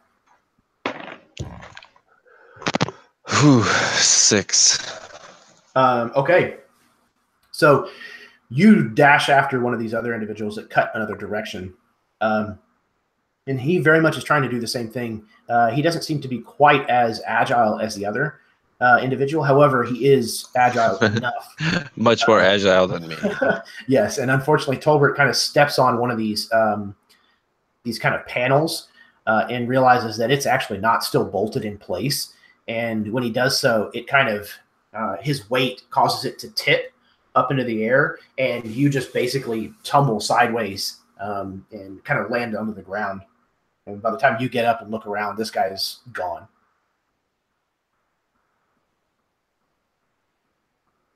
So, Billy, you've definitely managed to kind of eke a little bit closer and stay hidden. I would say you're probably maybe 20 or 30 feet away from where Miguel has tackled this individual to the ground. Okay. Did any of them run towards us? No. No, they definitely ran away, either laterally away or directly away. Okay. Because you are basically behind the people that were coming Yeah. from them. They definitely didn't get any closer to the masked individuals. So the other 3 individuals melt. I mean, they just disappear into who knows where. This 4th, however, is kind of firmly in the grasp of Miguel, and he is not handling the situation well. He kind of rolls over, and he's got his hands kind of up in front of his face. Please, don't hurt me. Don't hurt me, please. I don't have anything. Is he wearing a mask like we are or not? No, he is not. This guy is filthy and covered with rags that are almost monotone because of the grease and grime. But he is not wearing a mask at all. He's got kind of a shaggy beard and long hair. Oh, yeah. So yeah, I thought that they were wearing masks. I didn't know that. But yeah, Miguel would take off his mask, but he would pull out his gun from his belt, and he would be like, look, I'm going to say stuff, and I'm going to say them once. You answer what I say, and everything will be okay, okay? He looks really confused at you whenever you remove the mask. And he's kind of almost peering at you. Like, as soon as you start to move the mask, he covers his face even more. And he kind of, and like, then he kind of peers out from behind his arm. And he's kind of looking at you, a little confused. And whenever you tell him that you're going to ask him things one time, he just kind of nods, kind of looking down at your gun. And he would be like, good. And then he would be like, who are you and your little buddies that ran away? And why do you guys run away from us? My name is Araya. We ran because we saw that, well, you're Cabal of the Covenant, aren't you? Not exactly. I'm more of an exterminator. Okay. I don't really know what that means, but that's I don't know what else to tell you. We ran because we thought you were with them. All right. Do you see them often? Oh yeah, quite a bit. They come through here all the time. I try not to let them see me. All right. So he would look back to see if he see anybody, and then he look back at him. He'd be like, "Okay, look, buddy, I'm not gonna kill you if you help me out, but if you don't, I can't guarantee your safety. So if you can show me where they go to, after that, you can do whatever you want." He very quickly, like without any hesitation, points kind of over his shoulder. So, like in this picture, further down this large tunnel from where, in the opposite direction from where you guys have just come. That way. They always come from that way. And that's where they go whenever they come back. And he will look back at him. I'm gonna need you to actually show me the way. You want me to take you? You want me to take you to where they are? Yes. Oh, look. I mean, surely, like, there's no. I can't help you. I don't want to go anywhere near them. They're really dangerous. I'm pretty dangerous too. Look, just get me close enough. I'll make sure nothing happens to you, and then after that, you can go. I don't know. I'm gonna need either an intimidation or a persuasion from you, Miguel. Certainly sounds more like intimidation. Ooh. I don't know how the hell I did, but I rolled a 20, but I get -1. Fair enough. Okay. So he kind of studies you for a second, sees the remnants of this astra powder kind of on this mask that you're wearing, and realizes that you're probably just crazy enough to really mean what it is you're saying to him. And you can see he kind of resigns himself to this fate. His posture changes. He kind of drops his shoulders. Hey, all right. I can take you as far as I know where they come from, but beyond that, I'm not going to be any help to you. Yeah, he would look back at him and he'd be like, I understand. And he would like take off the mask fully and like give it to him and give him like his rations of food just for the heck of it because he feels bad for the guy. He sits down and immediately starts scarfing the food that you've given him down. What are the rest of you doing? I'll approach him to ask. And while you're at it, I would love to hear everything that you know about the Cabal. He's kind of got his mouth full of these, protein bar or whatever it is that Miguel has given to him. He kind of nods. He said, okay, yeah. There's some kind of cult.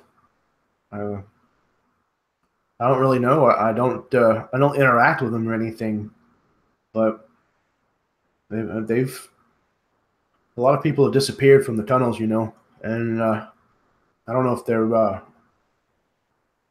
killing them or eating them or what, but they never ever come back. Do you know if they worship something? They're a cult, so. Yeah, they go on and on about what does they call it? They talk, the prophet. They say things about the Holy Ghost, the Messiah. But do you know the purpose of this person? What is it supposed to bring? A new era? The return of something? The end of something? I don't know, to tell you the truth. Again, I don't sit down and converse with them or anything. They tend to be kind of spooky, Sure. Oh well.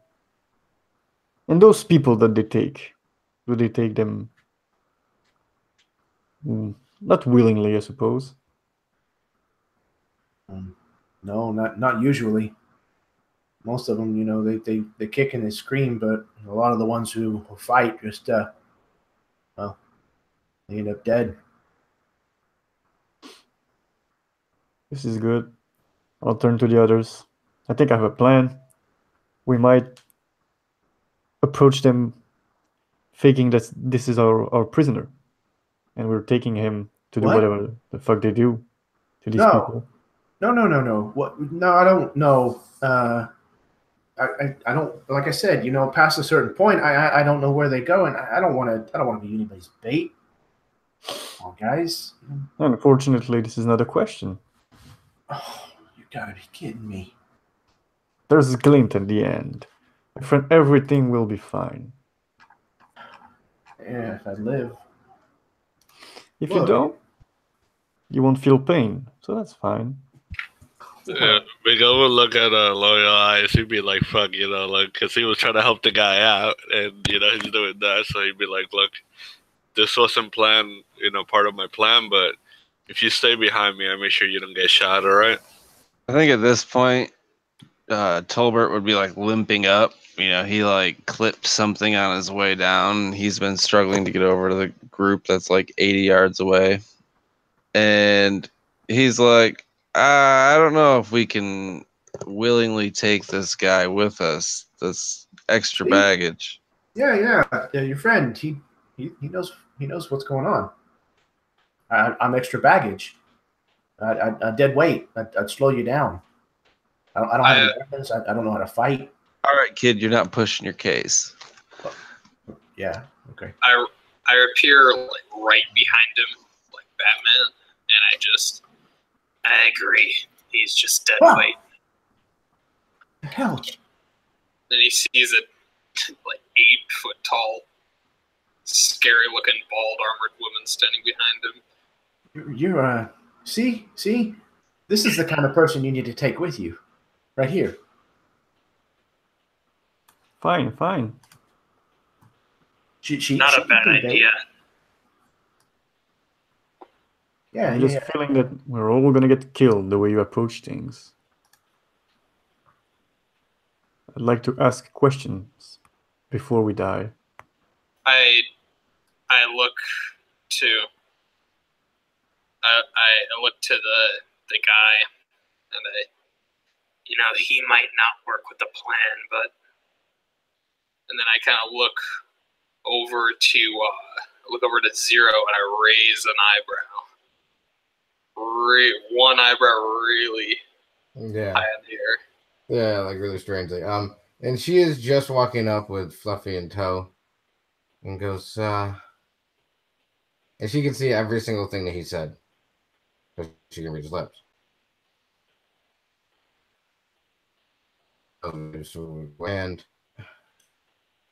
I guess the question is this: as you said, you haven't gone very far to find out where they go. You're lying to us, I believe. Is that right?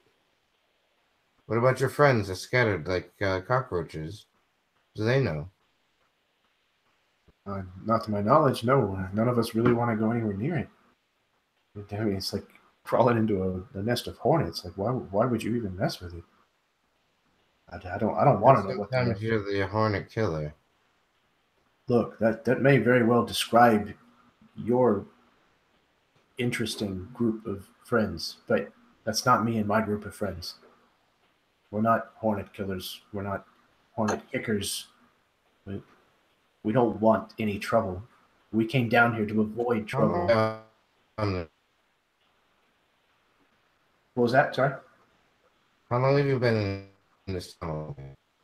All I'm hearing is tunnel. The tunnel. How long have they been? He kind of says, I don't know exactly how much time has passed, but I've been down here, I think, for 2 or 3 years. And you haven't seen light in 2 or 3 years? No, of course I've seen light. I go up to the surface occasionally, but there's not a whole lot of light to be seen in Chrome City if it's not powered by neon, if you know what I mean. Yes, we live up there. Right. Where's the encampment? We don't need you. You can see he kind of sighs a sigh of relief. He kind of points again in the same direction, further down the tunnel. He says, it's about a quarter of a mile or so down this way. There's another tunnel about this size. It's a little bit smaller, but you can't miss it. It bisects this tunnel. It's an intersection. And if you take a right, it's not very far down. There's a big hole. It looks like there was a crash, and that's where they usually come in and out of. Again, I've never traveled beyond that site of the crash. I don't want to know what it is that's going on in there, but they usually come in and out of there. And again, as she always does, she looks back at Tolbert. Do you agree with that, boss? I think we should use him for what he's worth. Get him as close as we can, get us as close as we can, and then cut him loose. I can work for it at least.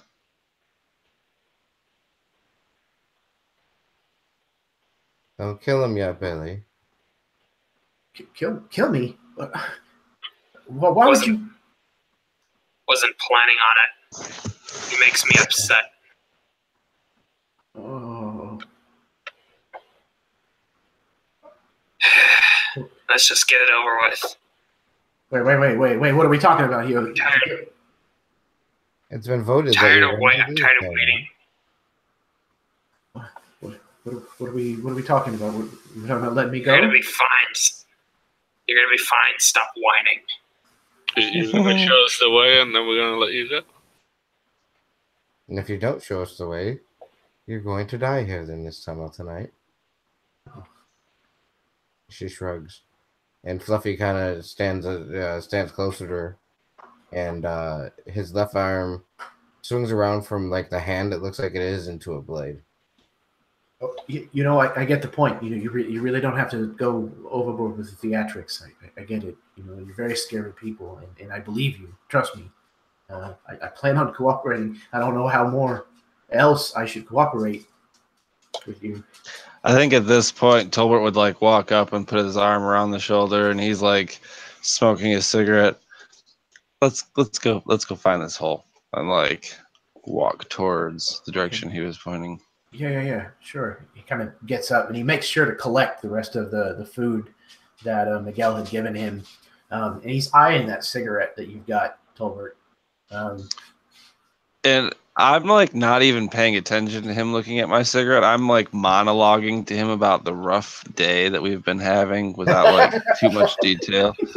I'm like, so, you know, this has happened in like a long drive. And, you know, what was your name again? Araya? Araya? Araya. Yeah, Araya. Yeah. Anyway, and, yeah, just totally like venting to this kid right now as we walk to this hole. He's kind of nodding along and going, "Yeah, oh, that sounds awful." And I'm like, you know, and it is, isn't it? I probably have a significantly better life than this kid, and he's gonna listen to my problems because I would say probably by a large margin. You don't have the same kind of issues that you deal with. Exactly. To answer your question, he's probably 30, give or take. So he's definitely not young, but he's not old either. He's definitely approaching middle-aged. It's a little hard to tell exactly what his age is because, again, he's got a pretty scraggly beard that covers a good portion of his face, and his hair is pretty raggedy. A lot of dirt on his face. So he goes along. I mean, he definitely seems tense. And he's not pleased, but he goes along with you as you're ushering him forward. And again, true to his word, about a quarter mile down or so, there's an intersection where another tunnel crosses this one, and he hangs a right and goes down probably less than 100 yards before you can see what looks like a subway car. Or a subway train itself that looks like it had been maybe halfway up the side of the wall and had collapsed downward. And where two of the cars were connected, it looks like it basically kind of formed like a wedge or a punch that just drove down through the wall of this tunnel. It's not smoldering or on fire. Like this obviously happened a long time ago. But it has punched a sizable hole here. It's probably about 50 feet across or so at the widest point. And it looks like there's a couple of different ways that you could go down. There's water that's kind of running from somewhere down this kind of debris. So it's almost like a waterfall. So you can either go down kind of the main spot, which is a little bit slick with water and looks like it might be a little more treacherous, or you can actually try to go down either one of the subway cars, which the pitch on them is pretty extreme, but you can see that the bars and most of the seats and stuff are still intact inside. So he kind of claps his hands. Well, here's the crash site that I was telling you about. This is usually where they come and go. And he's very cautiously kind of looking down this hole a little bit. So I'm sorry that you've had a really rough day. And I really hope that you catch these people and well, if you kill them, I wouldn't be upset at all, honestly. And Tolbert's kind of like looking into this hole and, oh yeah. Be safe. Take it easy. And like kind of just dismiss this guy rather quickly as I'm kind of sizing up the situation. Looking for Miguel, who's probably not far behind me. Yeah, Miguel would grab the mask real quick from the guy, and he'd be like, "Yeah, you better get out of here. If I was you, I wouldn't come back around here because shit's about to go off." Oh yeah, of course. And he turns, and I mean he's running back the direction that he came from. And before long, he kind of weasels his way into some of these peeled off panels and stuff, and he just disappears. So you're kind of at this crash site, this waterfall. What do you guys want to do? I think the cars will be the safest way. They're a little bit steep, but the interior will provide some scaffolding. Seems fine to me. I can climb.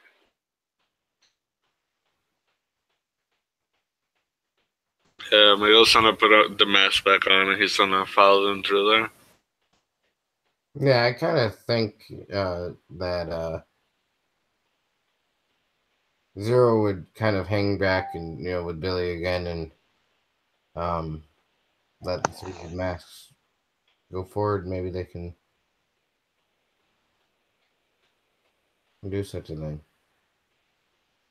But this time we're going to hang back quite a bit. Okay. Go ahead, Anna. I wasn't going to say very much. It's Okay. not very useful. Far away.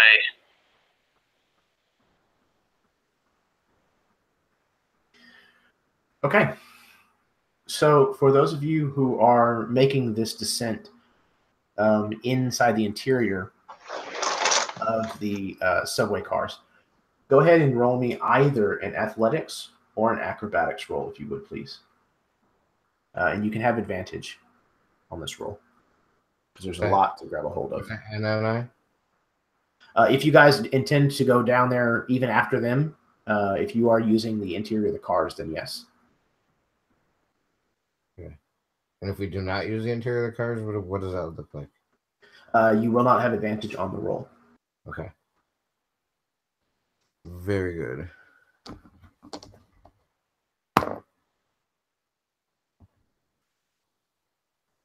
$11. Oh, and a 1. 1 would be real good.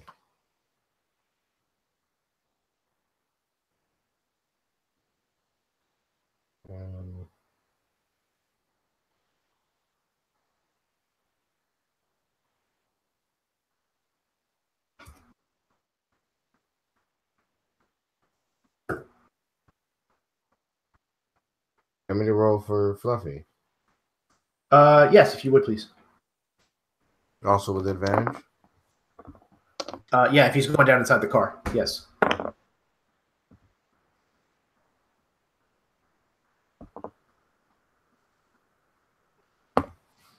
This is higher than mine. Okay, so you guys are making your way down through this car, and this car is not quite purely vertical, but it's really close. And as you guys start to kind of climb downward, some of these things, again, they've been here for a long time, and they kind of, some of them have come loose in your hands or underneath your weight, things of that nature. And Miguel manages to make his way down through it, as well as does Billy and Fluffy, unscathed. However, the other three of you, though you do make it down safely, you manage to sustain about 3 points of bludgeoning as you kind of banged your ribs, twisted ankles, that kind of thing, as it's not an extremely graceful climb down. And as you kind of have made your way down through, it looks like 2 subway cars, you're kind of coming towards the end, and the wreckage here is kind of twisted and crumpled in quite a bit. And you realize it's the kind of area that you're going to have to effectively get on your belly and crawl through. So I'm going to need each one of you to make a wisdom saving throw. And Billy, if I'm not mistaken, your flaw is not liking small spaces. Something to that effect. I hate small spaces. In fact, I might actually. I mean, there's a possibility I might not even do this at all. It's definitely a small crawl space for even a normal sized person. Yeah, you know what? I'm gonna make a will save against myself at disadvantage because I really, really hate small spaces. Oh no! Yeah, so Billy just like freezes up as soon as she sees that. Just I can't go in there. You'll fit. I can't go in there. I have an idea. I want to do something real quick. Remember how I ended up finding drugs earlier? I want to take them and I want to inject them into her to get her all like wild up and shit, so that we shall go through there. Nothing. She's basically a machine. It's not gonna really do anything to her. Hey, I don't know that. Yeah. And what are you doing exactly? I'm gonna inject you with drugs. Okay. All right. Con save then. Against like I don't know. What exactly do these drugs do?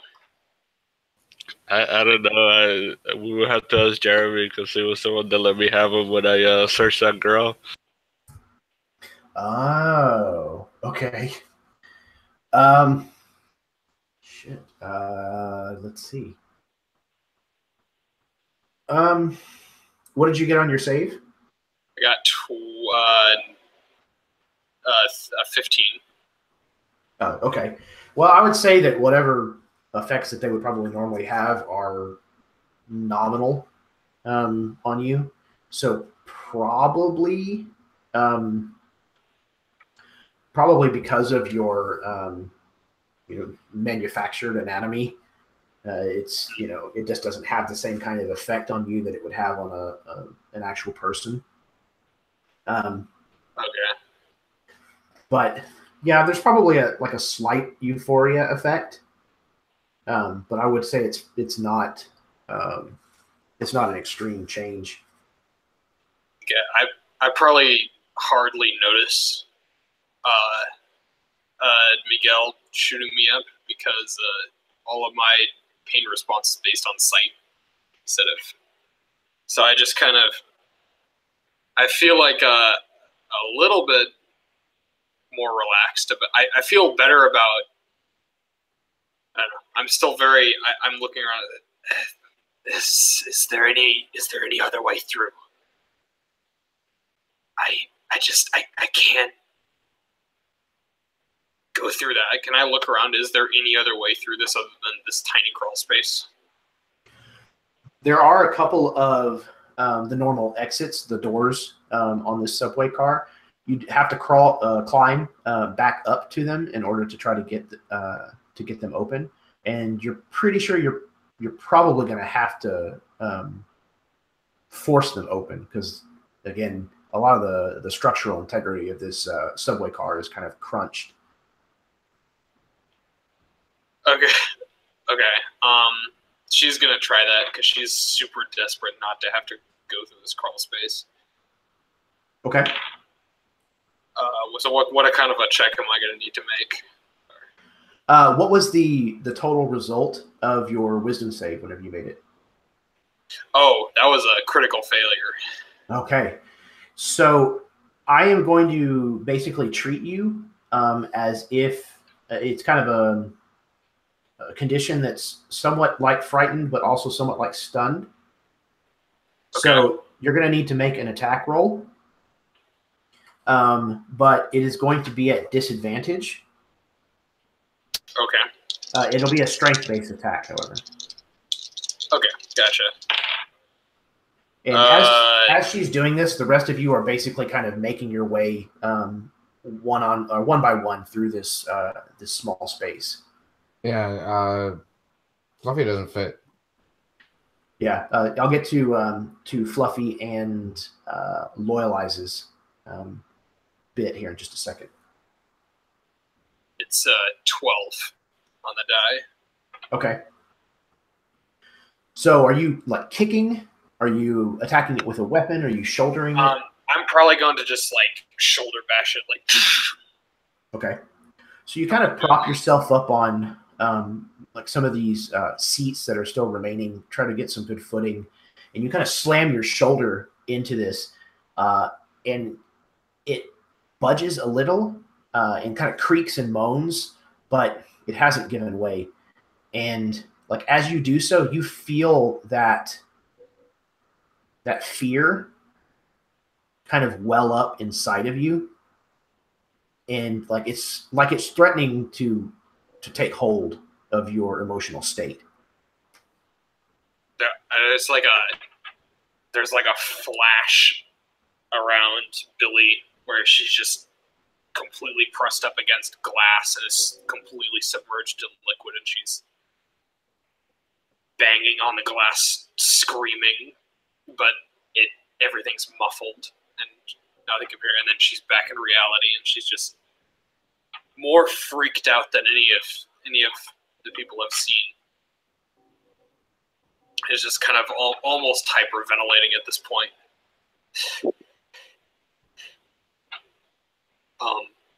Have they already gone through the crawl space? Yeah, I think Miguel and Tolbert have probably already gone through, and I think Loyalize is probably working his way through, and he realizes that his leg has just kind of gotten stuck, and the thought of that, I think, is probably starting to affect Loyalize. So, Nicholas, how is Loyalize responding to this situation?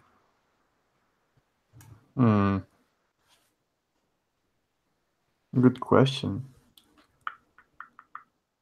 I think like he sees everyone going, and he's staying behind, and he's looking at his leg, and he's like, "Guys, I'm fucked. I don't know how to move.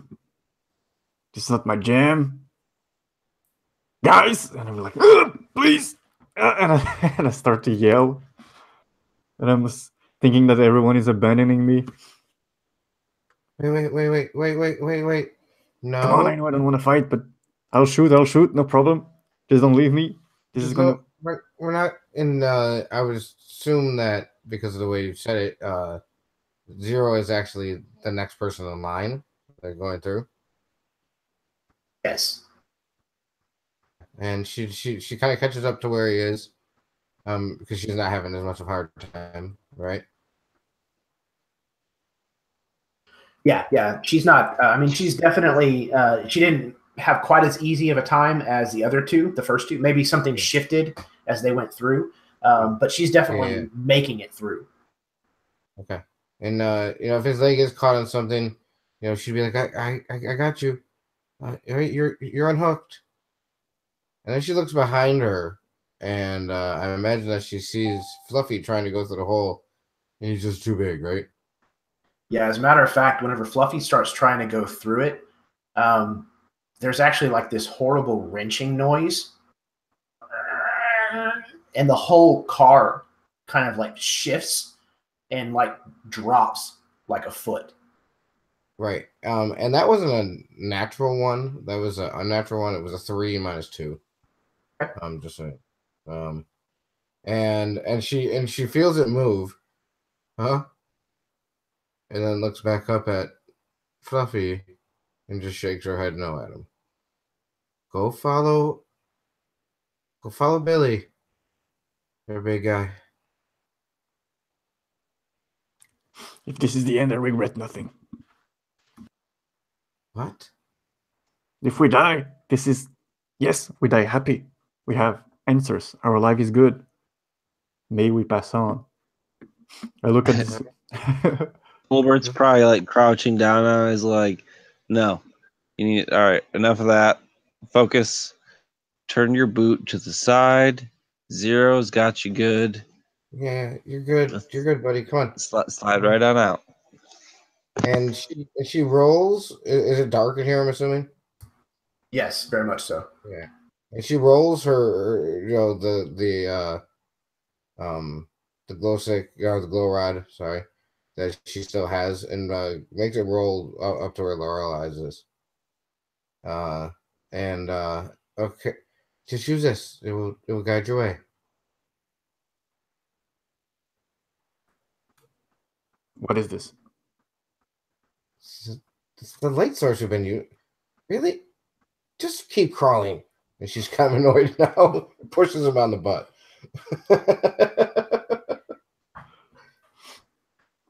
So with the help of Zero and Tolbert on either end, kind of helping to guide Loyalize through and helping to get his foot unstuck, he manages to shimmy his way through without any further issue. So the four of you have made it through this tight spot, but Billy and Fluffy are still back inside, trying to deal with the situation and possibly even the door. So if you would like to, Anna, if you would like to roll for Billy again to see if she can try to bust open this door, you may do so. Sure. Yeah, this time she's going to try to get into position and try kicking open the door since the shoulder didn't work so well. Uh-oh. That's a critical failure. Okay. So you do so. You kick, and where your foot goes through is actually kind of like a rusted out panel, and your leg actually just goes all the way through the door, which brings you face to face with the small glass window of this door. And you're right back into that memory again. Your face pressed against this dark glass. I imagine I'd probably start screaming this kind of horrible grating sound that doesn't sound anything human-like, sounds completely alien. And I just try to, like, bash my hands against the door, just trying to get myself away from that.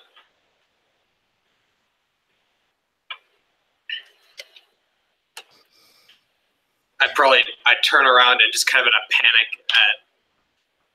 at Fluffy, you big metal fuck, help me! And the only other person that Fluffy would listen to is Billy. So yeah, he'll attempt to open the whatever. Well, okay, but her leg is stuck through the door. It is at the moment, yeah. It's basically the panel was kind of rusted almost all the way through, and she just put her booted foot straight through it. Now he wouldn't understand. He doesn't have the cognitive, thought to know that he has to help her get out, with her leg out of there at that. So if she was to tell him to do that, he would be able to. But the last thing that he saw her doing was trying to open the door. So I'm going to try to open the door, or force it open. Okay. So go ahead and make an attack roll, a strength-based attack roll for him. Mm-hmm. Yeah, that's gonna win. This is a 16 on the die. Okay. And then he gets a yeah, his arm he flips his arm again and into the bladed arm and stabs right into the into the wall. And so that's 20 to hit. Yes, positively. So he kind of jams this arm blade straight into the sheet metal of this subway car door. It basically just kind of drags it up and makes this large sweeping cut. And then he's kind of able to reach out and basically just peel it open like a tin can. Right, with the other hand. Yep. And he makes a hole that's definitely big enough for both himself and Billy to go out of. And with the other arm that's still a hand, he kind of taps Billy on the cheek, like, as you're welcome. And I'm out of there. I'm jumping out with no regard to my safety.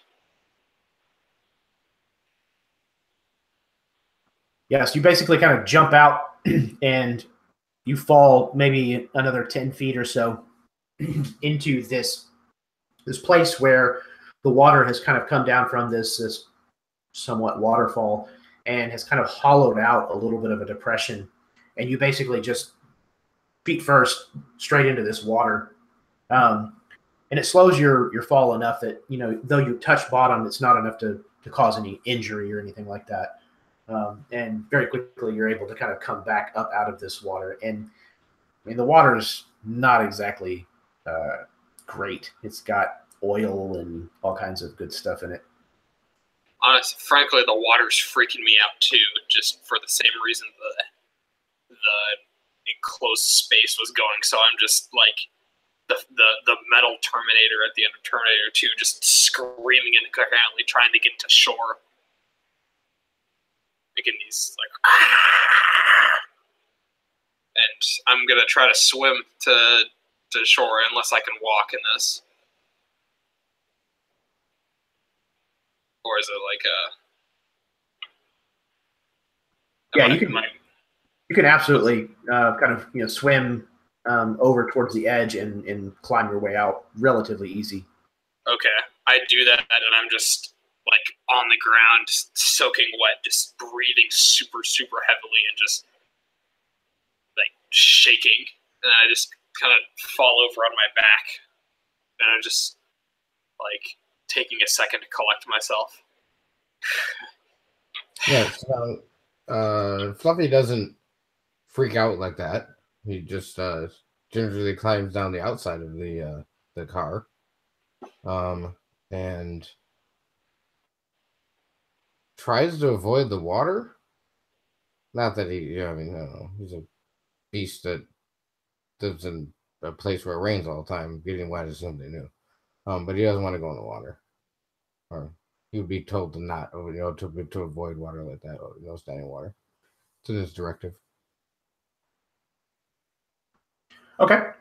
Yeah. He manages to climb down the outside of the rubble and the subway car itself, and you guys that had gone through this narrow passage are able to exit the mangled remains of this subway car on the other side of this collapsed portion out into this other series of tunnels. And you can hear and see Billy and Fluffy coming up behind you from the other side.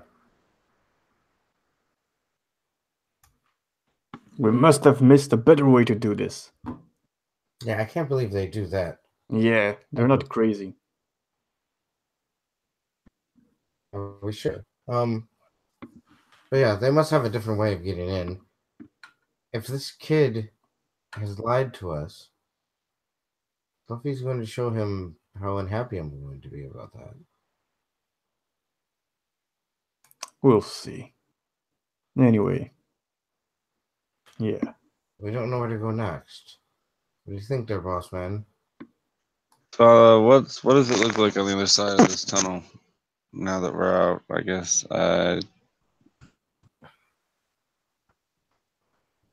So this is definitely not subway tunnel anymore, but it looks like you're in maybe the bowels of some kind of not a mall, but something kind of like that, and maybe like at one time was like a shopping center, and it's a lot of it is collapsed in. A lot of it is in disrepair. And you guys definitely are able to see signs of passing from here. There's actually even some graffiti that kind of says, surface this way, kind of thing, and points to both of the two cars. There's actually probably even one on the car that you guys just exited that said, crushed, don't use this one. Something to that effect. And then all of you hear a scream. Billy, you might even think that at first it's the echo of your own scream kind of coming back to you. But then you realize it's definitely not the same scream. It's shorter, and it sounds like male.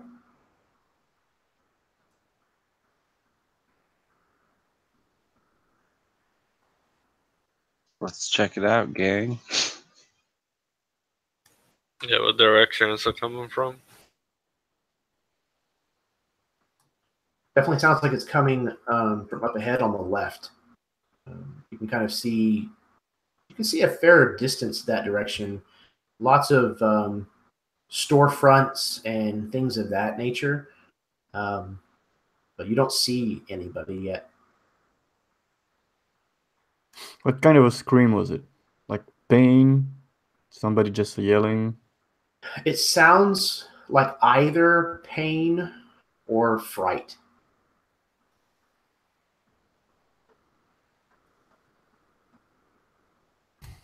Are we afraid of an ambush?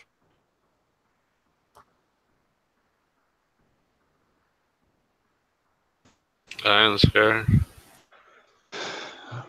Well, if Miguel's not scared, we probably should be. I know a very good tactic to stop an ambush. Oh, we got this max, so we might as well put him to good use. True. We'll have the element of surprise, at least for the first go.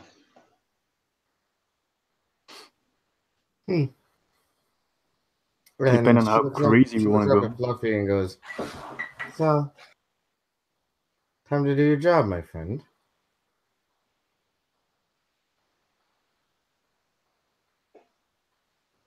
And she also looks at Billy and goes, "Are you okay? You it was real small, and I'm sorry, I didn't know."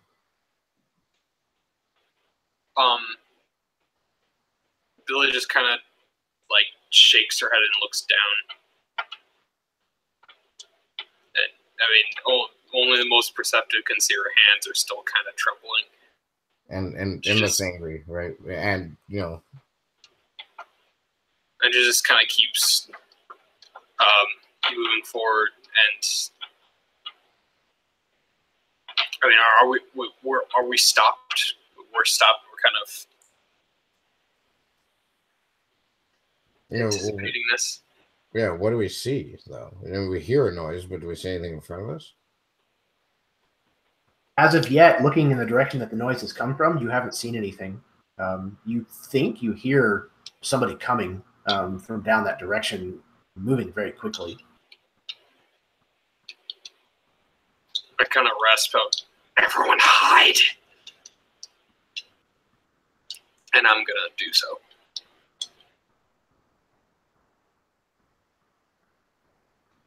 Yeah, I'll probably do the same. Yeah, we know what's gonna happen on that. And and my homegirl and her robot per se. What? Oh, yeah. Hide. She says.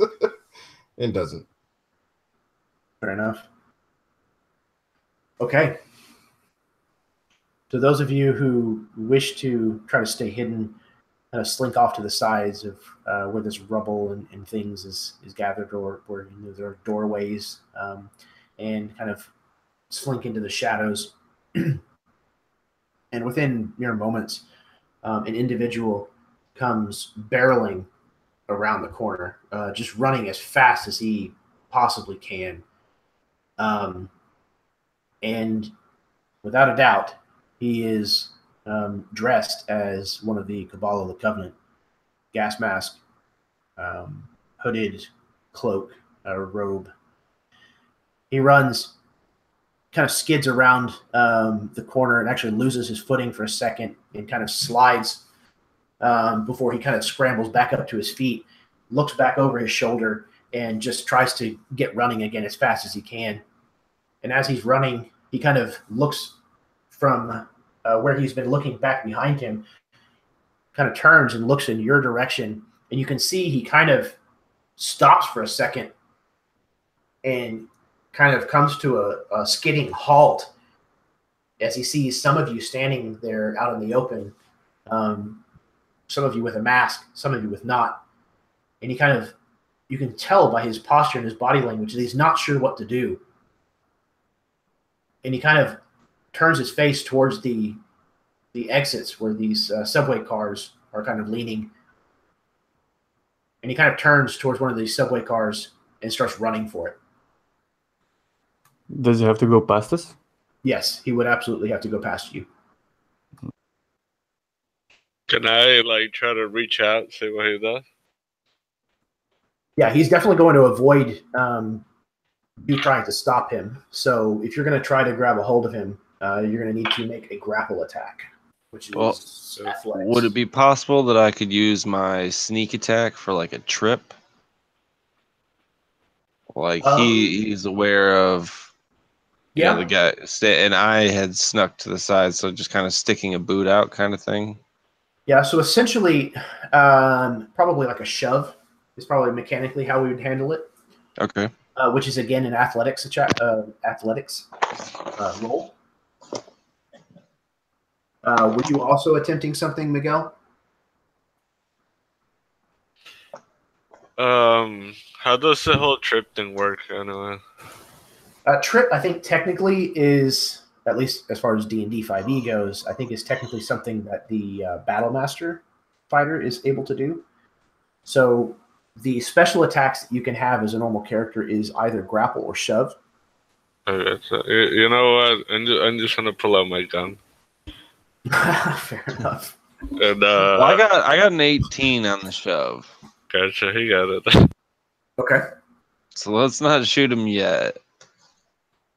Okay, 18 is going to beat him. Not by a lot. He manages to, while your foot kind of catches him across the shin, he stumbles forward several steps and seems like he might be recovering his footing, but then he goes down and hits the ground hard with a kind of a smack, and you think you might even hear like a snap as he kind of hits and skids to a stop. At least I'm not the only clumsy person. So, where does he end up? I would say not more than probably 5 or 10 feet beyond where Tolbert was. All right, so I kind of feel like I was after Tolbert. Yeah, you guys are definitely all very close by. So, I'm probably gonna, as soon as he trips, I'm on this guy, grappling him. I jump out from where I'm hiding and just grappling him, trying to at least. Okay, go ahead and make your athletics roll. Okay. 19. Yes. Apparently, this guy hit himself on the ground pretty hard, and he doesn't seem immediately responsive whenever you pounce on him. But he kind of rolls over as you kind of get on top of him and tries feebly to defend himself, but you've got him where you need him. Okay. And if possible, I'd like to kind of turn him around, and so he's facing the group with his back to me, and I'm kind of holding him like this. Okay. Yeah, you absolutely do so. You kind of, get him onto his knees or his ass or whatever. And I'm almost like I can kneel and still be like pretty high up on his shoulders with this guy, I think. So that's what I'm doing. Absolutely. So you've managed to get this guy well under control, and he is making just like a completely pitiful amount of noise. And so all of you are kind of focused on this guy as he's been arrested. But Billy, you are behind this guy, so you're facing the opposite direction that the rest of the group is. And you might find it a little odd, but the corner that this guy came screeching around starts glowing with a green light. And then, quite suddenly, a figure rounds the corner. But it's not walking. It's floating. And it's glowing with green astra.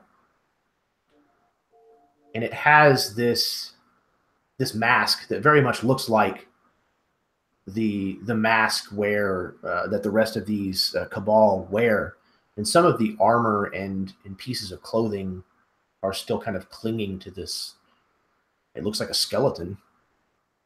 And this thing has these enormous clawed digits as it's floating down the hallway at a decent amount of speed.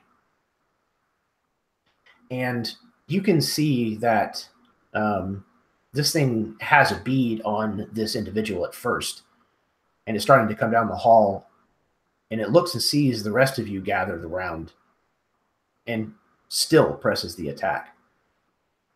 Those of you who are in the immediate vicinity around this individual absolutely smell urine.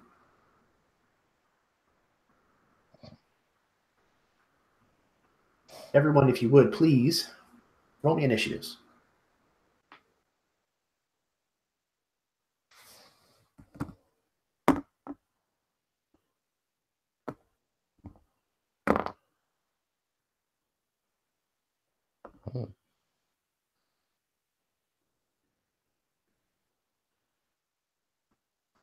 All right. So that's going to go pretty well. We were all ready to fight something. Billy and Loyal Eyes, if you guys would give me a D6 roll. Sure. 6. Yeah, Loyal Eyes. 1. 1. Okay. So Billy, you'll go first since you guys got. Wait, what's their number? Do what? Well, what was their dice number? The D20 number. They are 20. Wait. 19. 19. Okay, because all right. So Fluffy's 21, and 0 is a 17. Here, I'll put the initiative in the chat. Awesome. Thank you. Unless someone else wants to do. Oh, yeah, I got it. Okay, so it looks like Miguel is up first. So go ahead, Jose. No, it's actually Miguel, Fluffy, Silver. Yeah, so pretty much you're gonna see his like gun glowing red as he uses his energy weapon as a bonus action, and he's just gonna try to take a pot shot at this thing. Okay. Go ahead, roll it up.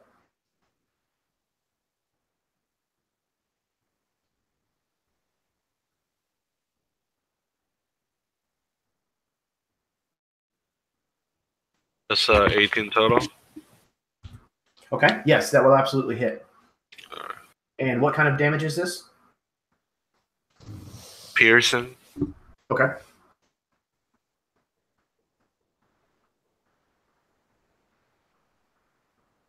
Oh, I also do force damage with the energy weapon. Okay, so keep track of that separately if you would.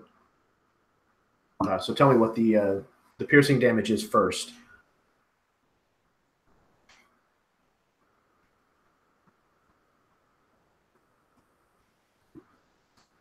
Alright, the piercing damage is 5.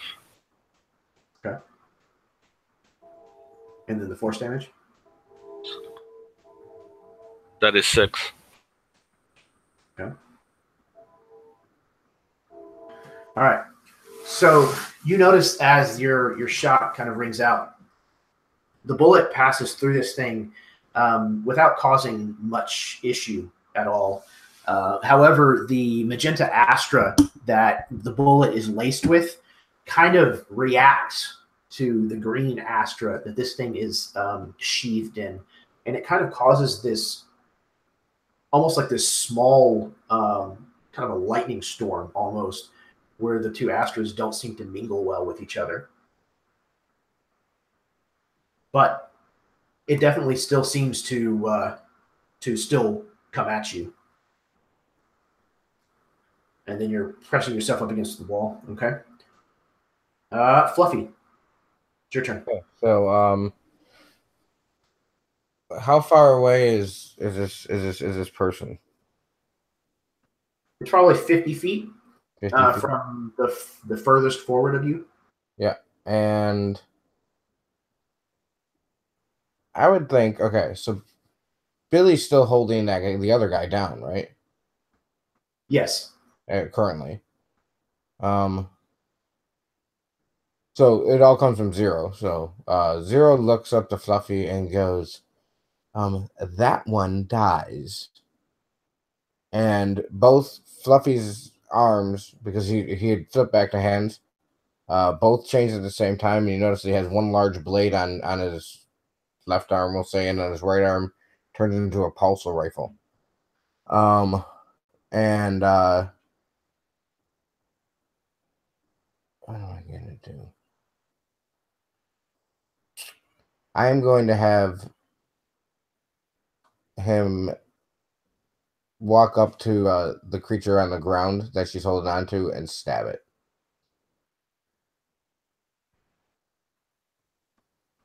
I believe because he is grappled that you have advantage on that attack. I do.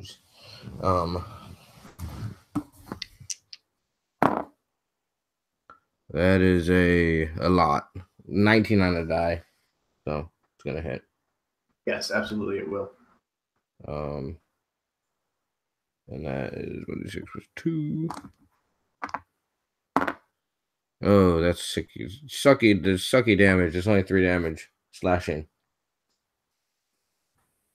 Yeah, he kind of drives this blade into this somewhat defenseless guy, and he kind of, oh God,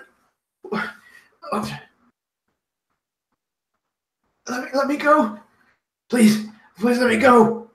And because Fluffy can't talk, shut up.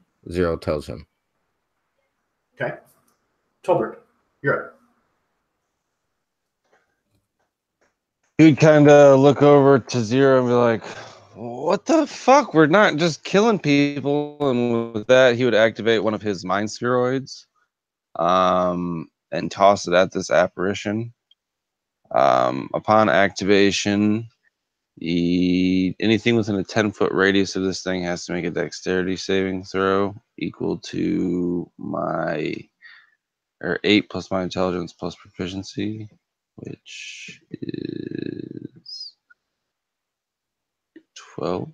13, rather 13. Okay. What is the range on your spheroid? 10 feet. Okay. Of its current location. It doesn't say diameter or radius, so I would assume diameter. I would imagine. Yeah, probably diameter or probably radius. But what is the range for you, like throwing it out? I can.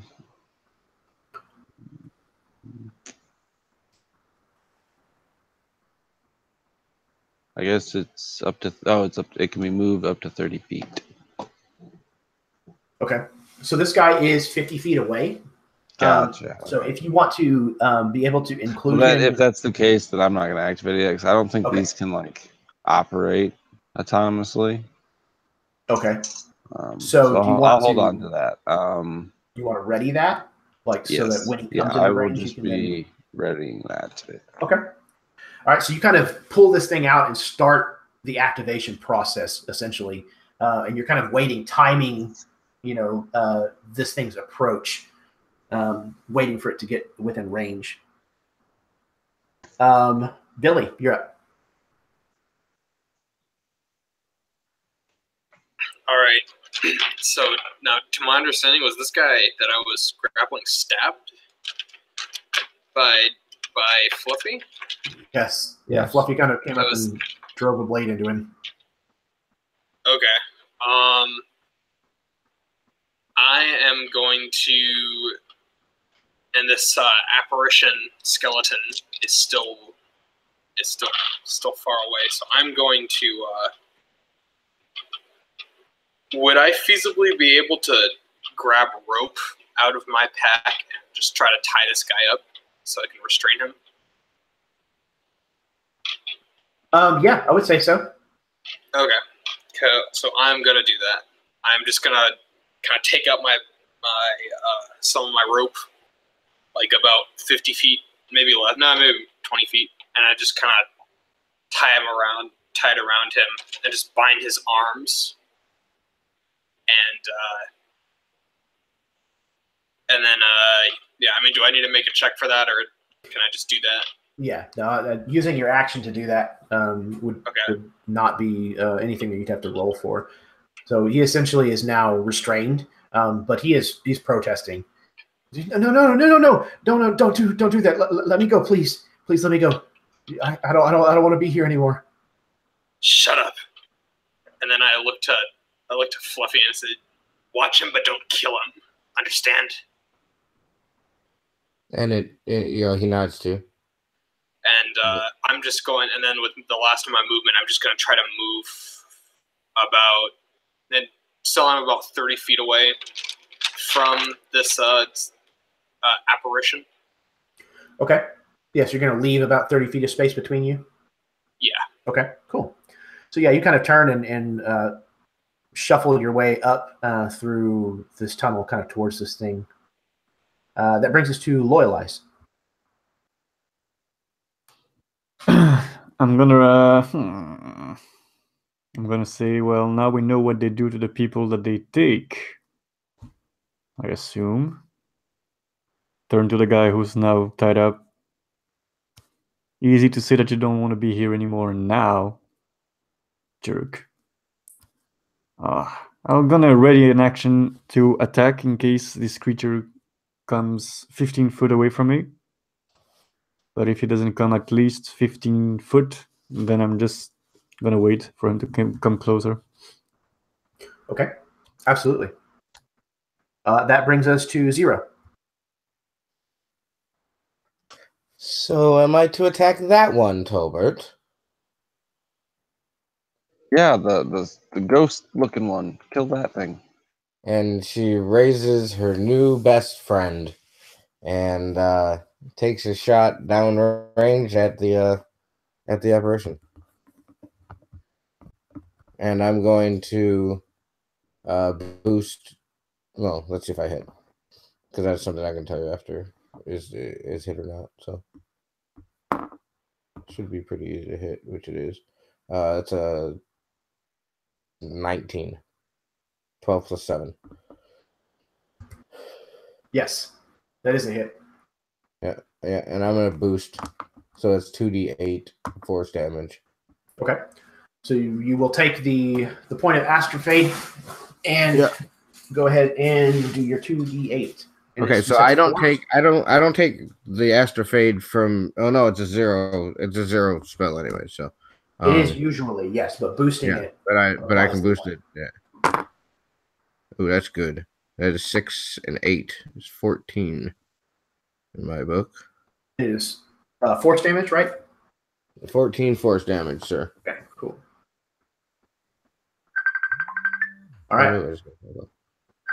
So this thing is definitely still up, though the magenta beam that is slung from this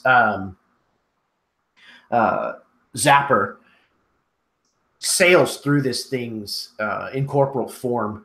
It probably even breaks several of the ribs clean off, as again it causes kind of this lightning tunnel to appear momentarily, where these two astras just do not mix before it finally kind of roils back into its normal form. But this thing is certainly damaged, but it is still coming forward. It will come forward within range of Tolbert's readied action. So from like some sort of sleeve, or I don't know if I have maybe like some sort of like synth-y, retro techy kind of gauntlet thing on, but a like fluorescent yellow kicks on, and this small like it almost looks like a batarang or a ninja star kind of drops into my hand, and I just throw it, and it explodes as it comes into contact with actually not comes into contact with, I guess I detonate it. Excellent. Okay. So yeah, you get it into proximity with this thing, and then you detonate it with this, and it explodes with yellow astra. Yeah, basically, in my mind, when it explodes, it's like the yellow astra contained in it is just pushing as far away from the other yellow astra that it's been contained with. Perfect. Yeah, so it's kind of this astra under pressure. Okay, do you need a saving throw from me? Yes. It is a DC 13. And what kind? Dexterity. Dexterity and a 13. Okay, he got a 14 total. Okay, so he takes 4 force damage. Okay. And then is that already halved? Yeah, that is halved. Yeah, I had a total of 8. Okay. And then you would have taken 4 fire damage, but you only take 2. Okay. So once again, this astra kind of washes over him, and he kind of reels back for a moment from the blast, as a lot of this green astra kind of is pushed back and away from him by the yellow astra of your mind. But he kind of recovers from the concussive force of this blast, and the green astra kind of rolls back forward to incorporate his body. And though he does not look well at all, there's pieces of him that are actually just falling off as he's moving forward. He does press on down the tunnel, which will put him coming within 15 feet of you, Loyal Eyes. So your readied action will also activate. So he seems pretty hurt, right? Yes, I mean, very much so. For the weird thing that he is.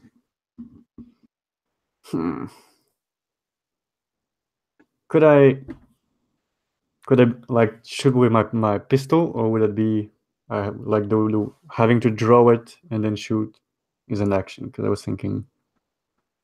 No, I mean you probably could have drawn it on your turn since you were readying to attack when he came in within range, anyways. So you can go ahead and shoot if you'd like. Yeah, that's what I'm gonna do. I'm gonna try this. Oh, 21 to hit. Sweet. Yes, absolutely. And then where's the D8 in this? Here's the D8. Oh, mediocre damage. 3 damage. Unfortunate. So yeah, I'll just take out this light pistol. Looks pretty old, pretty shitty. I don't use it much. And I shoot. Yeah, I guess I shoot in the middle of the mist or whatever. It doesn't do much. Yeah, it actually dislodges one of these vertebrae that you kind of see trailing down beneath this thing, almost like a tail.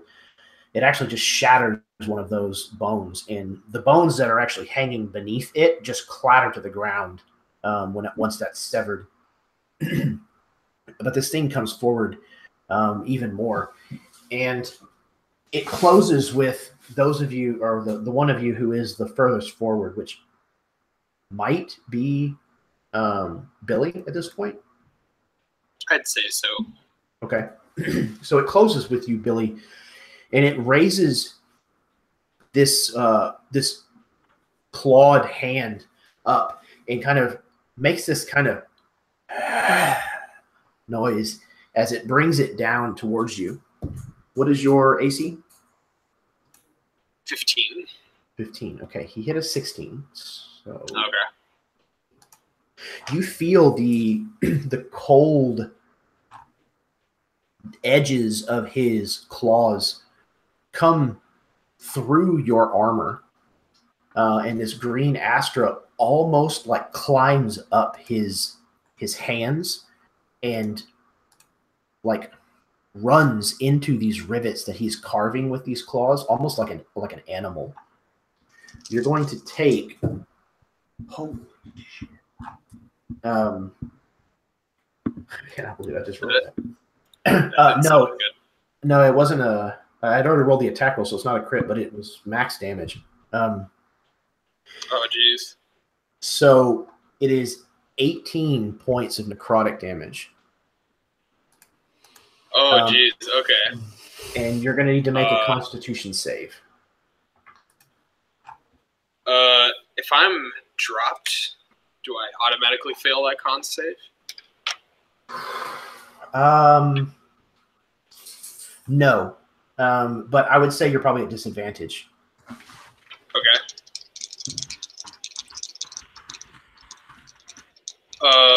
Yeah. Okay, that's 10 on my con save. So you feel the coldness of this attack seeping into your wounds, and you almost succumb to the call of death. This is not embracing, but it's hard to ignore at first. But then you manage to shake it off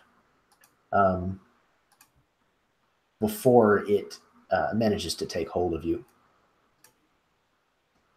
Okay. So you resist the secondary effects of his attack. But I crumble backwards, just fall down. Yeah, absolutely. You guys see this thing make one swipe at, though she was injured, he makes one swipe at Billy, and Billy just folds. It kind of rounds on whoever it is that's closest next, and kind of makes that same kind of breathy.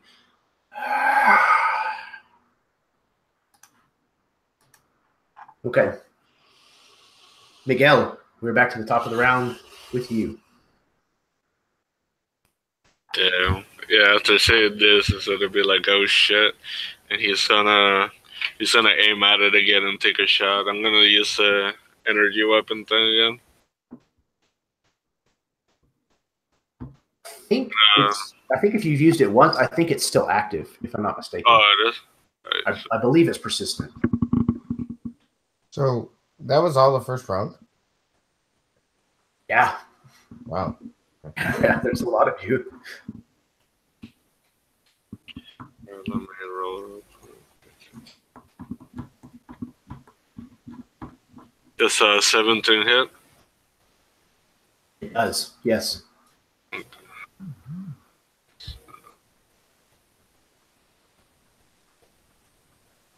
Alright, so 10 piercing damage and 5 force. Okay. And then, if I can I use my action surge to attack you? Save it. Because your first hit will be enough damage to finish this thing off. So if you would, please go ahead and describe to me what that looks like. he probably like heard this thing like making some weird noise, and as it did that, he raised his gun and shot, and it just went through like the little metal part in his mask where it would be like the breathing gas thing, and it would just like shatter. And as that happens, like you just see the green astra flickering, and it starts pretty much crashing into the ground. Absolutely. Yeah, the green astra kind of starts to immediately dissipate into the air around it, and the little bit of physical form that this thing had just completely drops straight to the floor and just clatters and shatters into pieces. So it seems like the battle's finished.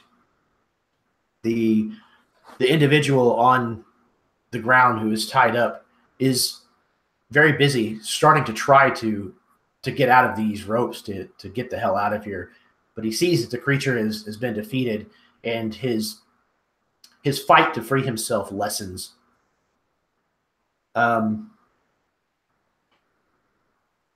Is anybody dealing with the situation with Billy right away?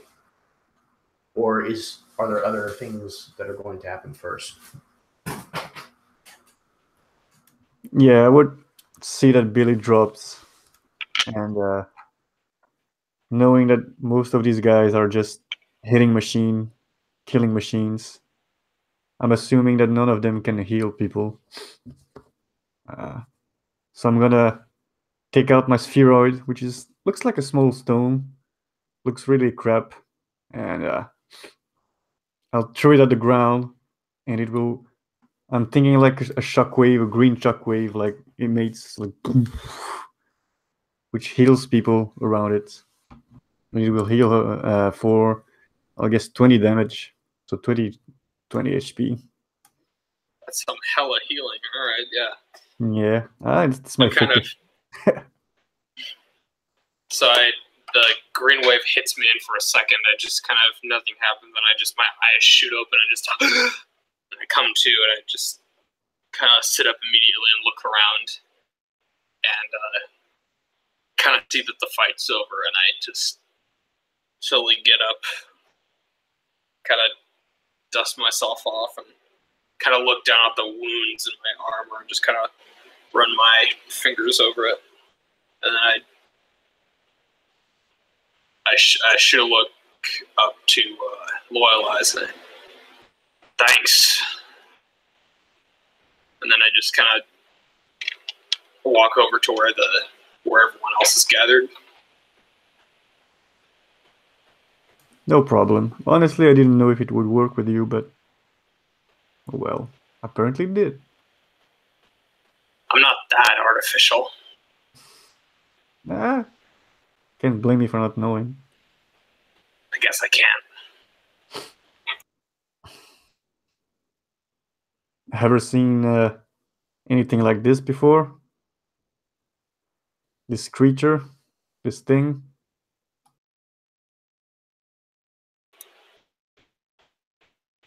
I mean, there was that Reaver that Billy and that Zero and I saw from very, very far away. But, I mean, we didn't even know if we saw that. Maybe he knows. Yeah, before you all kill him, at least let him speak a bit. He's fine, gentlemen. So you think he's so fine that you like to talk to them, so go ahead there, Loyal.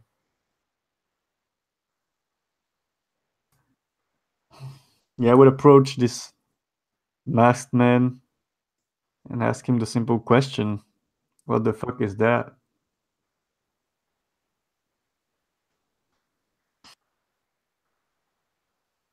I love Loyal Eyes. Sorry.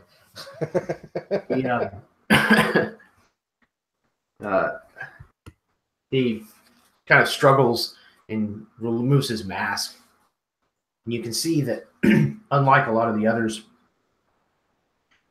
he doesn't seem to be struggling with Astra leaking from his body or his orifice the same way that a lot of these other individuals we've come across have been. And he kind of takes a deep breath. He winces from the pain of this stab wound that he's nursing. That was a martyr, is what we call it. It used to be a human, but obviously it's not anymore. Look, I don't know what you're doing here, but even though you seem like you're tough people, you're getting in way over your heads. How many of them are in this area, sir? How many of what? The martyrs? No. Of you that wear those stupid masks in your face. I don't know. There's a bunch of us down here in the tunnels and closer to the sanctum, but I don't know how many are here in this area. I was trying to get away. Look, Trying to escape. Yes, I want out of this shit. I'm done with this stupid. I don't even know why I don't know why I thought that I could be a part of this group. I want out of this. I want to go home. Tolbert. Tolbert's kind of like picking his thumbnail with a knife or a sharp blade or what. I guess I don't really know what I want to ask this guy right now.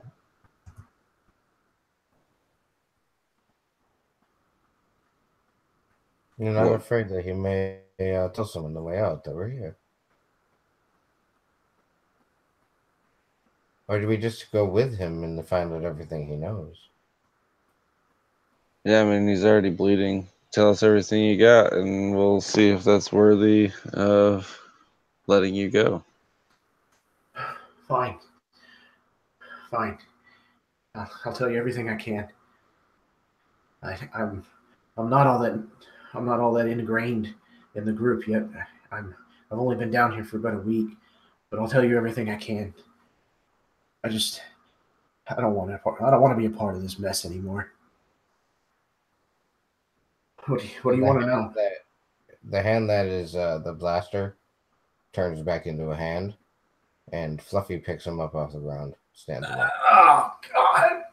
Fuck. He kind of winces again in pain. He's still kind of bound by these ropes. He's bleeding. The blood's kind of trickling out of this, where the ropes are binding around his body. Hey, Loyal, can you make it so he just doesn't bleed out? He can still be uncomfortable, but just so he doesn't bleed out. Yeah, if you got another one of them healings, spheroids, I certainly wouldn't turn it down. Well, hold on. He can have it when he's answered some questions. I like the way he's thinking. Time to Tolbert. Dude, I'm fading so fast right now, Jeremy. Yeah, we're wrapping it up here. All right. Who's in charge of this operation down here? She goes by the Messiah. She's insanely powerful. She's a mancer? Yeah. She controls more Astra than any single person I've ever seen before. Is she the one that created this thing, this martyr? Yeah, I think so. Insanely powerful, insanely fucking stupid. Those of us who die in the line of duty, it's supposed to be some great honor. He kind of laughs. Why the hell did you join this group? Look, man, I've done a lot of shit.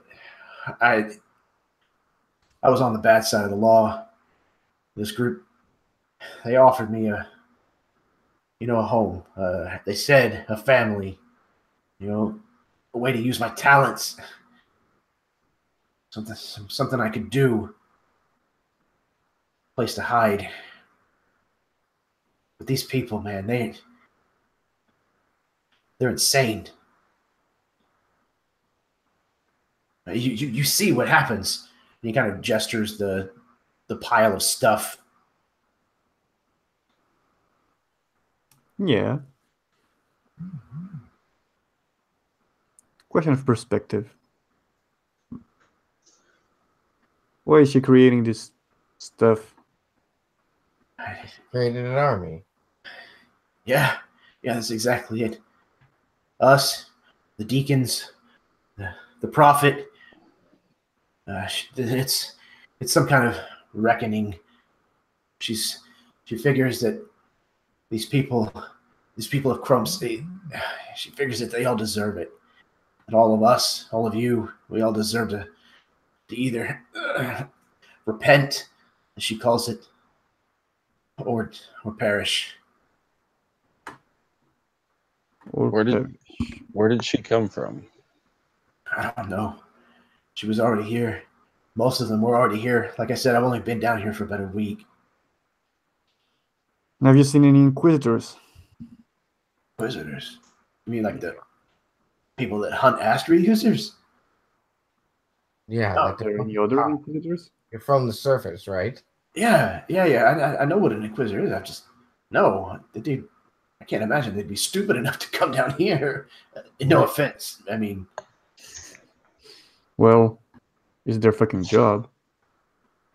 yeah, I guess, but I would have to be crazier than these motherfuckers to come down here. Oh, they're not doing their job very well then. Right. Fine.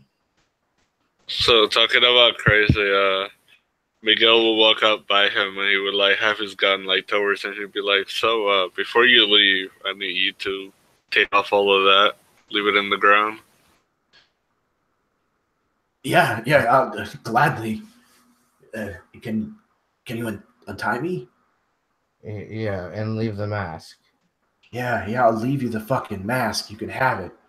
So pretty much, while he's dropping the stuff, Miguel's gonna start putting everything on to like disguise himself. Okay. Yeah, like again, he's bound up pretty well with these ropes. So like the mask is easy enough to take off of him, but like the robe and stuff is going to be really difficult. Well, Billy, with Miguel, I think Billy trusts this guy that with Miguel's gun pointed to him, he's not going to try anything. So she's going to undo the rope, but she's still going to kind of be uncomfortably close to him. Okay. Yeah, whenever you undo it, the ropes, he definitely puts his hand to the wound. Oh, fuck. And kind of takes his hand away, and he's just covered with crimson. And he quickly starts to take the robe and stuff off of him, drop it all on the floor. He's basically left with just very simple street clothes underneath. He kind of throws a pouch, kind of pulls it off of his belt, and kind of throws it on top of the pile. And you can hear like the chink of some glint in it. You're welcome to the money too. He would throw it back at him and be like, "You need it so you can get that wound taken care of." He kind of looks to Loyal Eyes and the rest of you, and he kind of shakes his head. Yeah, thanks. Do you recognize the mask I'm using?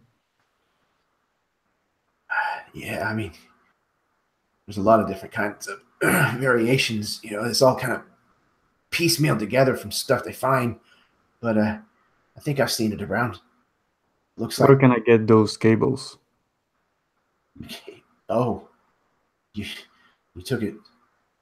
You took it off of a bishop. Sure. Man, I don't know that you want to do that. I didn't ask you that. I asked you for the cables. Right. You're gonna have to talk to her. Oh, I don't want to talk to her. As I far want as the cables. as far as I know, she's Like that shit. as far as I know, she's the one that does all of that. The cables and stuff they get from all over the place, out of the walls of the tunnels down here, out of any kind of piece of hardware. But they wire those things into their bodies. Yeah, and then? They managed to use Astra through them somehow. I don't know how it works. I haven't gotten to that point yet.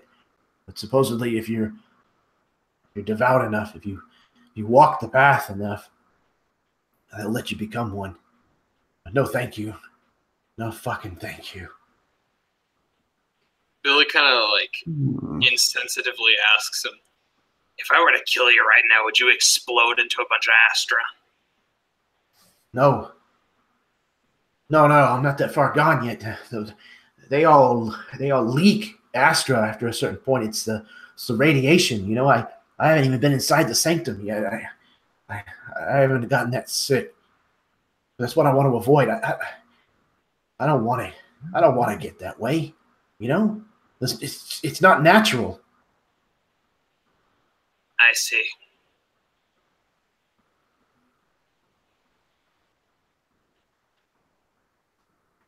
Surely this. I can tell you something else. You guys have more questions, right? I mean, I'm being helpful here. Yeah, I'm done with this guy. Yeah. Be gone before I have my mech here. Oh, stop trying to be threatening. And Billy just kind of walks up to him and sort of like takes her mailed hand and just kind of pushes it up against his wound. And at first he might react poorly, but I'm using a charge of my mender on him. If I can, I just it probably hurts more. Yeah, he absolutely winces from it at first. Fuck. Just get out of here. Don't look back. Yeah, you got it. You got it. You guys are crazy. Take the rope. You'll need it to get up. And I toss him the rope that I was using to tie up. It's about 20 feet. He kind of catches it, takes that and the pouch that was tossed to him. Luck, you're going to need it. And he turns around and he runs. All right. And that is where we're going to go ahead and stop for the evening. So thank you, everybody who may have maybe tuning into this later on for giving us a watch. I had a lot of fun tonight. Once again, having players really dig into this setting and bring it to this kind of life and be able to toss a lot of this kind of stuff back to me is such a fantastic experience. So I'm going to toss it to them so that they can do their outros before I put a bow on this and call it a night. So, Baron, why don't you take us out? Hello, everybody. I'm Baron. I got the YouTube channel RWD Gaming. I had a blast. Really got to dive more into some of the grittier part of this, I guess. I don't really think I was at the forefront as much last game, so that was fun. Thanks for having me. Absolutely. Always, man. Corey, you're up next. Yeah. Yeah, my name is Corey, and again, Dargon Gaming Squad. Check us out. We do things. And I have to agree that it was kind of fun to kind of switch a little bit with Tolbert. Even though she's awkward and doesn't do things right all the time, I was certainly certain that Zero and Tolbert would be kind of the mouthpieces of this group, and I thought the dynamic of her asking if permission every time was kind of fun. And thank you for that fucking gun. Holy shit. Absolutely. And once again, any of the channels that are mentioned can certainly be found in the description of the video down below, as well as the Dudes of Your podcast, which is something that I'm a part of. certainly go check all of that out. Hand out likes and subscriptions like they're candy. All right, up next, Nicholas. Yeah, Loyalize here. Really good game. Oh man, I was really feeling the vibe, really feeling the city, the energy. We are apparently crazy as fuck. So yeah, loving playing a group of crazy people. And it's getting harder and harder to keep playing a guy who's curious when he knows that he's just going to meet doom. But that's who he is. And yeah, as always, check the UpTap group. And good night, I guess. At least for me, it's all kind of good morning, but yeah, absolutely. Thank you very much for facilitating this game at the crazy hours that I'm sure that you are having to play. I appreciate it, Nicholas. It's a joy to have you be a part of this game. Again, Loyalize is kind of that voice of conscience almost a lot of the times. That is a nice kind of counterpoint. All right, up next is Anna. Hey, I'm Anna. No channel, like I said at the beginning, but this was really fun. I like how all the characters are kind of congealing, and they're all pretty damn different. So I love all the interactions. I love how most of the session was like all role play and investigation. That was really cool. And there was like, I mean, I love combat as much as the next person, but it was really fun playing in a super like role play, investigating portion of the game. Also, Jeremy, you find like the coolest fucking art for everything. So, yeah, I mean, I was trying to, because I knew I was going to say, oh man, that's cool, but then that last piece like really got me. But everything was cool up until then too. Yeah, I had a lot of fun. See you guys next session. Plug in the AbTab group. Absolutely. We'll talk official group on Facebook. Definitely go check them out. If you're not already a member there, why? You should definitely be. But thank you, Anna. I appreciate that very much. Yeah, art is a huge, massive source of inspiration for me for my games. I get so many ideas from them, and finding ones that that work well together and help to facilitate the story is a joy of putting together a lot of these campaigns for me. So thank you. Last but certainly not least, Jose. Hey everybody, my name's Jose. I got the YouTube channel D20. And yeah, man, I had a blast. Like, I love this whole sci-fi stuff. It's always fun, and it was fun playing Miguel Diaz, the one and only. So I definitely had a blast. Excellent, good. Yeah.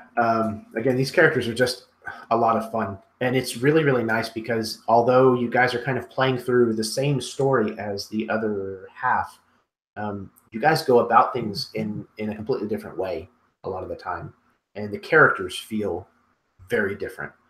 So even though the setting is the same and the story is more or less the same, you guys are bringing a lot of dynamic difference to the mix, which is fantastic. So thank you very much once again, and until next time, may your dice roll high and your snacks always be within reach.